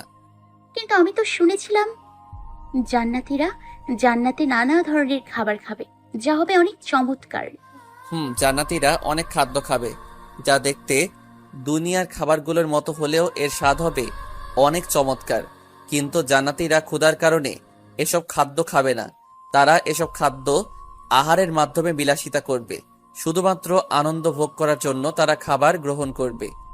নীলা চুপচাপ তার স্বামীর কথা শুনতে থাকে। সত্যি, আগে ভাবতাম যারা আজান হলে সবকিছু ছেড়ে মসজিদের দিকে দৌড়ায় তারা পাগল হয়তো বা। গরমের মধ্যেও যে মেয়েটা কালো বোরখা পরে থাকতো তাদের মাথা খারাপ জানতাম, কিন্তু তারা নয়। এখন দেখছি আমরাই পাগল যারা এসব করছি না। সামান্য সময় সামান্য কিছু নেয়ামত উপভোগ করার জন্য অন্তত সেই সুখের স্থানের পথটাই চিনতে পারলাম না। সত্যি অনেক বড় পাগল ছিলাম। চিন্তা করতে থাকে নীলা। হঠাৎ মনে পড়ে সূরা আসরের কথা। আচ্ছা, আরেকটা কথা, আমি দেখেছি আপনি যখন একটু চিন্তিত পড়েন তখন সূরা আসর পড়েন। পড়ি। তুমি সূরা আসরের তাফসীর পড়েছো? তাফসীর পড়ে কি বলেছে এই সূরায়? হ্যাঁ, তাফসীর পড়েছি, কিন্তু তবু আপনি বলুন না, আপনার কাছে থেকে শুনতে ভালো লাগে। ঠিক আছে মহারানী, শুনুন। আল্লাহ তাআলার পক্ষ থেকে আমাদের হেদায়েতের জন্য নাজিল হওয়া এই কোরআনের সব জায়গায় আমাদের জন্য হেদায়েতের পথ নির্দেশ করা হয়েছে। সূরা আসর পবিত্র কোরআনের ক্ষুদ্রতম সূরাগুলোর মধ্যে একটি। সূরাটি আকারে ছোট হলেও এর মধ্যে ব্যাপক তথ্য লুকিয়ে আছে। ইমাম শাফেঈ রহমতুল্লাহি ওয়া আলাইহি এর মতে মানুষ এই সূরাটিকে চিন্তাভাবনা সহকারে পাঠ করলে তাদের দুনিয়া ও আখিরাতের সংশোধনের জন্যে যথেষ্ট হয়ে যায়। এই সূরা আল্লাহ প্রথমেই কালের কসম করেছেন। নীলা, খেয়াল করো, আল্লাহ যদি মনে মনেও কিছু চায় তবে তা হতে দেরি হয় না, কারণ সবকিছুই তো তার। সবকিছুর মালিক তো তিনি যা খুশি তাই করতে পারেন। সে যদি সাধারণভাবেই বলতো সেই কথাই অনেক ছিল, কিন্তু আল্লাহ সূরার প্রথমেই কসম করেছেন। কিসের কসম? কালের কসম, অর্থাৎ সময়ের কসম। নীলা, চিন্তা করো, এত কিছু থাকতে আল্লাহ রাব্বুল আলামিন কেন সময়ের কসম করলেন? কারণ দুনিয়ার সবচেয়ে মূল্যবান হচ্ছে সময়। কারণ সাময়িক কিছু সময়ের সমষ্টি ছাড়া মানুষের জীবন বলতে আর কিছুই নেই। যেমন আমি যদি 40 বছর বেঁচে থাকি, এই 40 বছর সময়কালই হলো আমার জীবন। সময় কতটা মূল্যবান নীলা, তা আমরা চিন্তা করতে পারি না। একটা প্রবাদ আছে, সময়ের চেয়ে জীবনের মূল্য অনেক বেশি। ঠিক আছে কথাটা? এবার একটু চিন্তা করা যাক। নীলা, তুমি ভেবে নাও যে তোমার কাছে একটা টাইম মেশিন আছে, যা দিয়ে তুমি অতীতে যেতে পারবে আর ভবিষ্যতেও যেতে পারো। এখন আমি হঠাৎ একটি দুর্ঘটনায় মারা গেলাম। আপনি এগুলো কি বলছেন? আমি জাস্ট ধরে নিতে বলেছি। আমাদের যে গাড়িটা আছে ওটা চালাতে গিয়ে একটা দুর্ঘটনা ঘটে গেল, তখন তুমি চাইলে ওই টাইম মেশিনটা দিয়ে আবার অতীতে ফিরে গিয়ে আমাকে তখন সাবধান করতে পারবে, আর হয়তো তখন আমি বেঁচেও যেতে পারতাম। আপনি কি বলছেন? এগুলোর কিছুই তো বাস্তবে নেই। হ্যাঁ, বাস্তবে নেই তা আমি জানি। বিজ্ঞানের জন্ম থেকেই অনেক বিজ্ঞানী এই টাইম মেশিন তৈরির চেষ্টা করেছে, কিন্তু আজ পর্যন্ত কেউ পারেনি আর পারবেও না। কারণ যখন মানুষ সময়কে নিয়ন্ত্রণ করতে পারবে, তখন সে মৃত্যুকেও নিয়ন্ত্রণ করতে পারবে। এবার তুমি ঠান্ডা মাথায় ভেবে দেখো সময় কতটা মূল্যবান। এই সময় কখনোই মানুষ নিয়ন্ত্রণ করতে পারবে না, এটা একমাত্র আল্লাহ তাআলাই পারেন, আর এটা তার কুদরতগুলোর মধ্যে একটা। তাহলে আশা করি বুঝেছো আল্লাহ কেন সময়ের কসম করলেন। এবার আসি দ্বিতীয় আয়াতে। এখানে আল্লাহ তাআলা বলেছেন নিশ্চয়ই মানুষ ক্ষতির মধ্যে আছে। এখানে মানুষ দ্বারা আল্লাহ সমস্ত মানুষদের বুঝিয়েছে শুধুমাত্র 4 শ্রেণীর মানুষ বাদে। এই 4 শ্রেণীর কথা আল্লাহ পরবর্তী আয়াতে উল্লেখ করেছেন। উক্ত 4 শ্রেণী বাদে আর সবাই ক্ষতির মধ্যে রয়েছে। কেন রয়েছে তারা ক্ষতির মধ্যে? আসো একটু চিন্তা করে দেখি। মানুষ মুসলমান হয়ে জন্মগ্রহণ করে, কিন্তু কিছু কিছু ক্ষেত্রে তাদের পিতা মাতার কারণে তারা অন্য ধর্মে ধর্মান্তর হয়ে যায়। আর বাকি যারা তারা জন্মগত মুসলমান হয়ে সন্তুষ্ট, তারা নিজেদের কর্ম দ্বারা মুসলমান হতে চায় না। তারা ভাবে তারা মুসলমানের ঘরে জন্মগ্রহণ করেছে, শুধু এটুকুই তাদের মাগফিরাতের জন্য যথেষ্ট। কিন্তু তারা মুসলমানদের মতো থাকতে চায় না। মানুষ এখন তার সৃষ্টিকর্তাকে খোঁজে না। মানুষের চিন্তা তাদের জন্যের পিছনে শুধুই তাদের মাতা পিতার হাত রয়েছে। মানুষ এখন বলতে গেলে মনেই করে না যে কেউ তাদের সৃষ্টি করেছেন। তাদের ধারণা তারা হচ্ছে তাদের অভিভাবকদের শারীরিক সম্পর্কের ফসল, কিন্তু তারা ভাবে না যে মায়ের গর্ভে কে তাকে এত সুন্দর করে সৃষ্টি করেছেন। অনেক মহিলার তো গর্ভপাত হয়ে যায়, কিন্তু সেই মানুষগুলো এগুলো চিন্তাই করে না যে আল্লাহ এখনো তাদেরকে রিজিক দিয়ে, নিয়ামত দিয়ে বাঁচিয়ে রেখেছেন। তারপর সে যখন দুনিয়ায় আসলো তখন সে দৌড়াতে লাগলো দুনিয়ার পিছনে। তারা এটা খেয়ালও করে না যে তারা দুনিয়ার দিকে নয়, নিজের কবরের দিকে দৌড় শুরু করেছে। একটা একটা করে দিন পার হচ্ছে, আর একটা একটা দিন করে মৃত্যু আমাদের নিকটে আসছে। এই দুনিয়ার পিছনে দৌড়েই আমরা আমাদের মূল্যবান সময়টুকু নষ্ট করে দিচ্ছি। দুনিয়ায় আমরা কোনো কিছুই অর্জন করতে পারবো না, বা আমরা যাই অর্জন করি তা ভোগ করতে পারবো না, কারণ আমাদের নির্ধারিত সময় শেষ হয়ে যায়। আর যখন আমাদের সেই সময়টুকু শেষ হয়ে যায়, তখন মনে পড়ে হায় কত বড় ভুলের মধ্যেই না ছিলাম আমি। কিন্তু তখন আমাদের এই প্রতিক্রিয়াটা কোনো কাজেই আসবে না, কারণ আমাদের সময় ততক্ষণে শেষ। আমাদের উচিত ছিল এই সময়টুকু দিয়েই আমাদের রবের ঠিকানা খোঁজা। নীলা, এবার বুঝে নাও আল্লাহ প্রথম আয়াতে কেন কালের অর্থাৎ সময়ের কসম করলেন। কারণ আমরা এই মূল্যবান সময়টা নষ্ট করেই ক্ষতির মধ্যে পড়ে আছি। এবার আসি তৃতীয় আয়াতে। এই আয়াতে আল্লাহ তাআলা বলেছেন কিন্তু তারা নয় যারা ঈমান আনে ও সৎকর্ম করে এবং পরস্পরকে সত্যের উপদেশ দেয় আর পরস্পরকে ধৈর্য ধারণের উপদেশ দেয়। অর্থাৎ এই আয়াতে আল্লাহ তাআলা ওই সমস্ত মানুষদের কথা উল্লেখ করেছেন যারা ক্ষতির হাত থেকে মুক্ত। প্রথমে কারা? যারা ঈমান আনে, অর্থাৎ যারা নিজের রবকে খুঁজে পায় এবং বিশ্বাস স্থাপন করে। দ্বিতীয়, যারা ঈমান আনার পরে সৎকর্ম করে, অর্থাৎ আল্লাহ তাআলার দেওয়া দুনিয়ার এই নির্ধারিত সময়টুকু তারা আল্লাহর সন্তুষ্টি অর্জনের উদ্দেশ্যে ব্যয় করে। তৃতীয়, যারা একে অপরকে সত্যের উপদেশ দেয়। উপদেশ দিতে গেলে আগে নিজেকে ঠিক করতে হয়, অর্থাৎ যে ব্যক্তি সত্যের উপদেশ দেবে তাকে আগে নিজেকে সত্যের পথে আনতে হবে, তবেই সে এই তৃতীয় শ্রেণীর ব্যক্তিদের মধ্যে থাকবে। চতুর্থ, যারা ধৈর্য ধারণের উপদেশ দেয়। আমি আগে বলেছি উপদেশ দিতে হলে আগে সেই বিষয়টা নিজের মধ্যে থাকতে হবে। আর আল্লাহ তাআলা ধৈর্যের কথা কেন বললেন? কারণ আল্লাহ তাআলা যখন কাউকে ভালোবাসেন বা কেউ যখন বলে হে আল্লাহ আমি তোমার উপর ঈমান আনলাম, তখন আল্লাহ তার উপর অনেক বড় বড় বিপদ চাপিয়ে তাদের পরীক্ষা করে। যাদের ঈমান দুর্বল তারা ঈমান হারিয়ে বেঈমান হয়ে যায়, কিন্তু যারা ধৈর্য ধারণ করে এবং উক্ত বিপদ থেকে আল্লাহ তাআলার কাছে আশ্রয় প্রার্থনা করে, একমাত্র সেই ব্যক্তি সফল। তাই যারা নিজেদের ক্ষতির হাত থেকে রক্ষা করতে চায় তারা যেন নিজে ধৈর্য ধারণ করে এবং অপরকেও ধৈর্য ধারণের উপদেশ দেয়। আচ্ছা নীলা, বলতো আল্লাহ ধৈর্য ধরতে কেন বললেন? মুমিনদের তো তিনি ভালোবাসেন, তবু কেন ধৈর্য ধারণের কথা বললেন?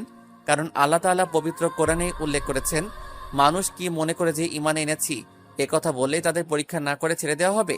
অর্থাৎ আমি ঈমান এনেছি এ কথা বলার পর আল্লাহ আমায় ঈমানদার বলে মেনে নিবেন না, তিনি আমাদের পরীক্ষা করবেন। তিনি আমাদের জান মালে বিপদ আপদ দিয়ে এবং অন্যান্য সমস্যা দিয়ে আমাদের পরীক্ষা করবেন, যাতে প্রমাণ হয় আমরা মুমিন না কাফির। আচ্ছা, আল্লাহ তো মনের খবর রাখেন, তাহলে কেন পরীক্ষা দরকার? শোনো, আল্লাহ আমাদের মনের কথা জানেন এবং তিনি এটাও জানেন পরীক্ষা দিলে আমরা কাফির হয়ে যাব নাকি ঈমান নিয়ে টিকে থাকতে পারবো। আল্লাহ পরীক্ষা করবেন যাতে আমরা নিজেরা বুঝতে পারি আমরা এখনো মুমিন না কাফির। আল্লাহ যদি পরীক্ষা না করে কিয়ামতের দিন বলে যাও তুমি কাফির, জাহান্নামে যাও, তখন সেই ব্যক্তি বলতো, হে আল্লাহ, আমি তো আপনার উপর ঈমান এনেছিলাম। আল্লাহ জানেন সেই ব্যক্তি শুধু মুখে মুখে ঈমান এনেছিল, তারপরও সেই ব্যক্তি মিথ্যা বলে হলেও নিজেকে বাঁচানোর চেষ্টা করবে। তাই আল্লাহ দুনিয়ায় পরীক্ষার মাধ্যমে তিনি প্রমাণ করে নিতে চান কে মুমিন আর কে কাফির। সফল তো তারাই যারা আল্লাহ তাআলার প্রদত্ত পরীক্ষায় ধৈর্য ধারণ করে, ঈমান নিয়ে টিকে থাকে। আর হ্যাঁ, আরেকটা কথা, প্রত্যেক মানুষকে তার দিনদারি অনুযায়ী পরীক্ষা করা হয়। যার দিনদারি বেশি হয় তাকে পরীক্ষাও বেশি করা হয়। নীলা এখনো তার স্বামীর বুকে মাথা রেখে শুয়ে আছে। মহারানী কিছু বলছেন না যে? আচ্ছা, আমি বুঝবো কিভাবে আল্লাহ আমার পরীক্ষা নিচ্ছেন? আর আমি তখন ঈমান আলমান আল্লাহ কখন আমার পরীক্ষা নেবেন? নীলার এই বাচ্চাদের মতো কথা শুনে শোয়েব মুচকি এসে নীলার কপালে চুমু খায়। শুনুন মহারানী, আপনার প্রশ্নের উত্তর পবিত্র কোরআনেই আছে। আর আপনি জানতে চাইলেন আপনার পরীক্ষা কখন শুরু হবে। কোরআন বলছে আপনার পরীক্ষা অনেক আগে শুরু হয়ে গেছে। আল্লাহ তাআলা বলেন, জমিনে যা কিছু আছে এগুলোকে জমিনের অলংকার বানিয়ে দিয়েছি, যেন এই লোকগুলো পরীক্ষা করিতে পারি যে ইহাদের মধ্যে উত্তম আমলকারী কাহারা। নীলা, আয়াতটার দিকে লক্ষ্য করো, তাহলে বুঝতে পারবে তোমার পরীক্ষা কবে শুরু হবে বা হয়েছে। আল্লাহ তাআলা বলেছে তিনি জমিন সাজিয়েছেন এটা দেখতে যে কোনো ব্যক্তি নেক আমল করে। অর্থাৎ নীলা, একটু খেয়াল করলে বুঝতে পারবে আল্লাহ যেই দিন তোমায় দুনিয়ায় পাঠিয়েছেন সেই দিনই এই পরীক্ষাটার প্রস্তুতি তোমার জন্য শুরু হয়েছিল। যখন তোমার শিশুকাল শেষ হলো, তুমি বুঝতে শিখলে, তখন থেকে তোমার পরীক্ষার সময় শুরু হয়েছিল এবং সেই সময় শেষ হবে তোমার জন্য নির্ধারিত শেষ সময়, অর্থাৎ মৃত্যু পর্যন্ত। নীলা, দুনিয়াটা শুধুমাত্রই পরীক্ষার হল। তুমি জানো যে পরীক্ষার একটা নির্ধারিত সময় আছে। আল্লাহ তাআলার এই পরীক্ষা একটা নির্ধারিত সময় বেঁধে দেওয়া হয়েছে। নীলা, পরীক্ষার জন্য একটা সিলেবাস, সাথে আমাদের জন্যেও আল্লাহ পবিত্র কোরআনকে সিলেবাস হিসেবে দিয়েছে। কোনো পরীক্ষার্থী যদি সিলেবাস মেনে পড়ালেখা করে আর পরীক্ষার হলে পুরো সময়টাই কাজে লাগায়, তবে সে ভালো ফলাফল করে। আর যদি সে সিলেবাস ফলো না করে আর পরীক্ষার হলে সময় নষ্ট করে, তাহলে ফেল করাটাই স্বাভাবিক। ঠিক তেমনি কোনো মানুষ যদি তার আল্লাহ তাআলার দেওয়া এই সিলেবাস ফলো না করে এবং তার পরীক্ষার নির্ধারিত সময়টুকু যদি সে কাজে না লাগাতে পারে, তাহলে তাদের চরম ব্যর্থতার কথা কোরআনেই বলা হয়েছে। আর তাদের সেই ব্যর্থতা হচ্ছে জাহান্নাম। স্বামীর কথা শুনে নীলা কান্না শুরু করে দেয়। জানি অনেক দেরি হয়ে গেছে তোমার, এখন তোমার জন্য একটাই পথ খোলা, আর তা হচ্ছে তওবা করা। আমি তোমার পরীক্ষার অনেক সময় নষ্ট করে ফেলেছি। আমি কি করব? আমি কি পারবো আর জান্নাতে যেতে? শোয়েব নীলার চোখের পানি মুছে দেয়। জানি অনেক দেরি হয়ে গেছে তোমার, এখন তোমার জন্য একটাই পথ খোলা, আর তা হচ্ছে তওবা করা, অর্থাৎ ফিরে আসা। তুমি তোমার ভুল বুঝতে পেরেছো, এখন আল্লাহ তাআলার কাছে তওবা করো এবং দিনের পথে ফিরে আসো, তাহলে আল্লাহ তোমায় ক্ষমা করে দিবেন। তবে তোমার অতীতের সময়টুকু নষ্ট হওয়ার জন্য তিনি তোমার পিতা মাতাকে অবশ্যই ধরবেন, কারণ তুমি যখন তাদের অধীনস্থ ছিলে তখন তাদের দায়িত্ব ছিল তোমাকে তোমার রবের সাথে পরিচয় করিয়ে দেওয়া, কিন্তু তারা তা করেননি। এজন্য অবশ্যই তারা আল্লাহ তাআলার কাছে জবাবদিহিতা করতে হবে। নীলা, তোমায় আগেই বলেছি আমি তোমায় একমাত্র আল্লাহ তাআলার খুশির জন্যই ভালোবাসি, তাই আমি চাই তুমি আমার সাথে জান্নাতের পথের সঙ্গী হও। আর তুমি যদি আমার কথা নাও মানতে, তবুও আমি আমার এই দায়িত্বটা পালন করে নিতাম, কেননা এখন তুমি আমার অধীনে। এখন যদি তোমায় আমি দিনের পথে আনার চেষ্টা না করি, তো আল্লাহ আমাকেও তোমার সঙ্গে জাহান্নামে নিক্ষেপ করবেন। নীলা, সত্যি বলছি, তোমায় নিয়ে জান্নাতে থাকতে চাই আমি, সেই জান্নাতে যার তলদেশে নহর অর্থাৎ নদী প্রবাহিত। তুমি আর আমি জান্নাতের বিভিন্ন স্থানে হাতে হাত রেখে ঘুরতে চাই। নীলা, তুমি কি জানো আমার সবচেয়ে বড় ইচ্ছাটা কি? আমি আল্লাহ তাআলাকে দেখতে চাই। নীলা, জানো যারা জান্নাতি হবে তারা আল্লাহকে সরাসরি দেখতে পাবে। সেদিন আল্লাহ তাআলা তার নূরের সব পর্দাগুলো সরিয়ে দিবেন। নীলা, চিন্তা করো, যে আল্লাহ এত সুন্দর পৃথিবী তৈরি করলেন, সে আল্লাহ কেমন হবেন? তাকে কি দেখতে ইচ্ছা করবে না? জান্নাতীদের সবচেয়ে বড় পাওয়া, তারা সেই রাব্বুল আলামিনকে সরাসরি দেখতে পাবে। আর জাহান্নামীদের সবচেয়ে বড় ব্যর্থতা, তারা কখনোই আল্লাহ তাআলাকে দেখতে পাবে না। তাদের যা পাওয়ার ছিল তা তারা দুনিয়াতেই নিয়ে নিয়েছে। নীলা চুপচাপ স্বামীর বুকে মাথা রেখে কাঁদছে। সোয়েব নীলাকে কিছু বলছে না, কারণ সোয়েব জানে নীলার মনে এখন কি চলছে। সত্যি নীলার মনের ভেতর এখন যুদ্ধ চলছে। তার মনে হচ্ছে তার মা বাবা তার সাথে অনেক বড় অন্যায় করেছে। কি দরকার ছিল এত কিছুর? আমি তো আমার রবের পরিচয়ই জানতাম না। যারা তো নিয়মত আমি খেলাম, তা তো শুক্রিয়াই আদায় করলাম না। কেন তোমরা আমায় আমার রবের সাথে পরিচয় করিয়ে দিলে না? কেন আমায় এতগুলো বছর অন্ধকারে রাখলে? কেন আমায় আলোর পথে যেতে দিলে না? প্রশ্নগুলো সে তার পিতা মাতাকে করতো এখনই। তার মনে এখন শান্তি পাচ্ছে না। সত্যি সে অনেক দেরি করে ফেলেছে। নীলা এখন জানে না তার হাতে কতটুকু সময় বাকি আছে আল্লাহর পথে ফিরে আসার জন্য। নীলা সোয়েবের বুকে শুয়েই কান্না করছে।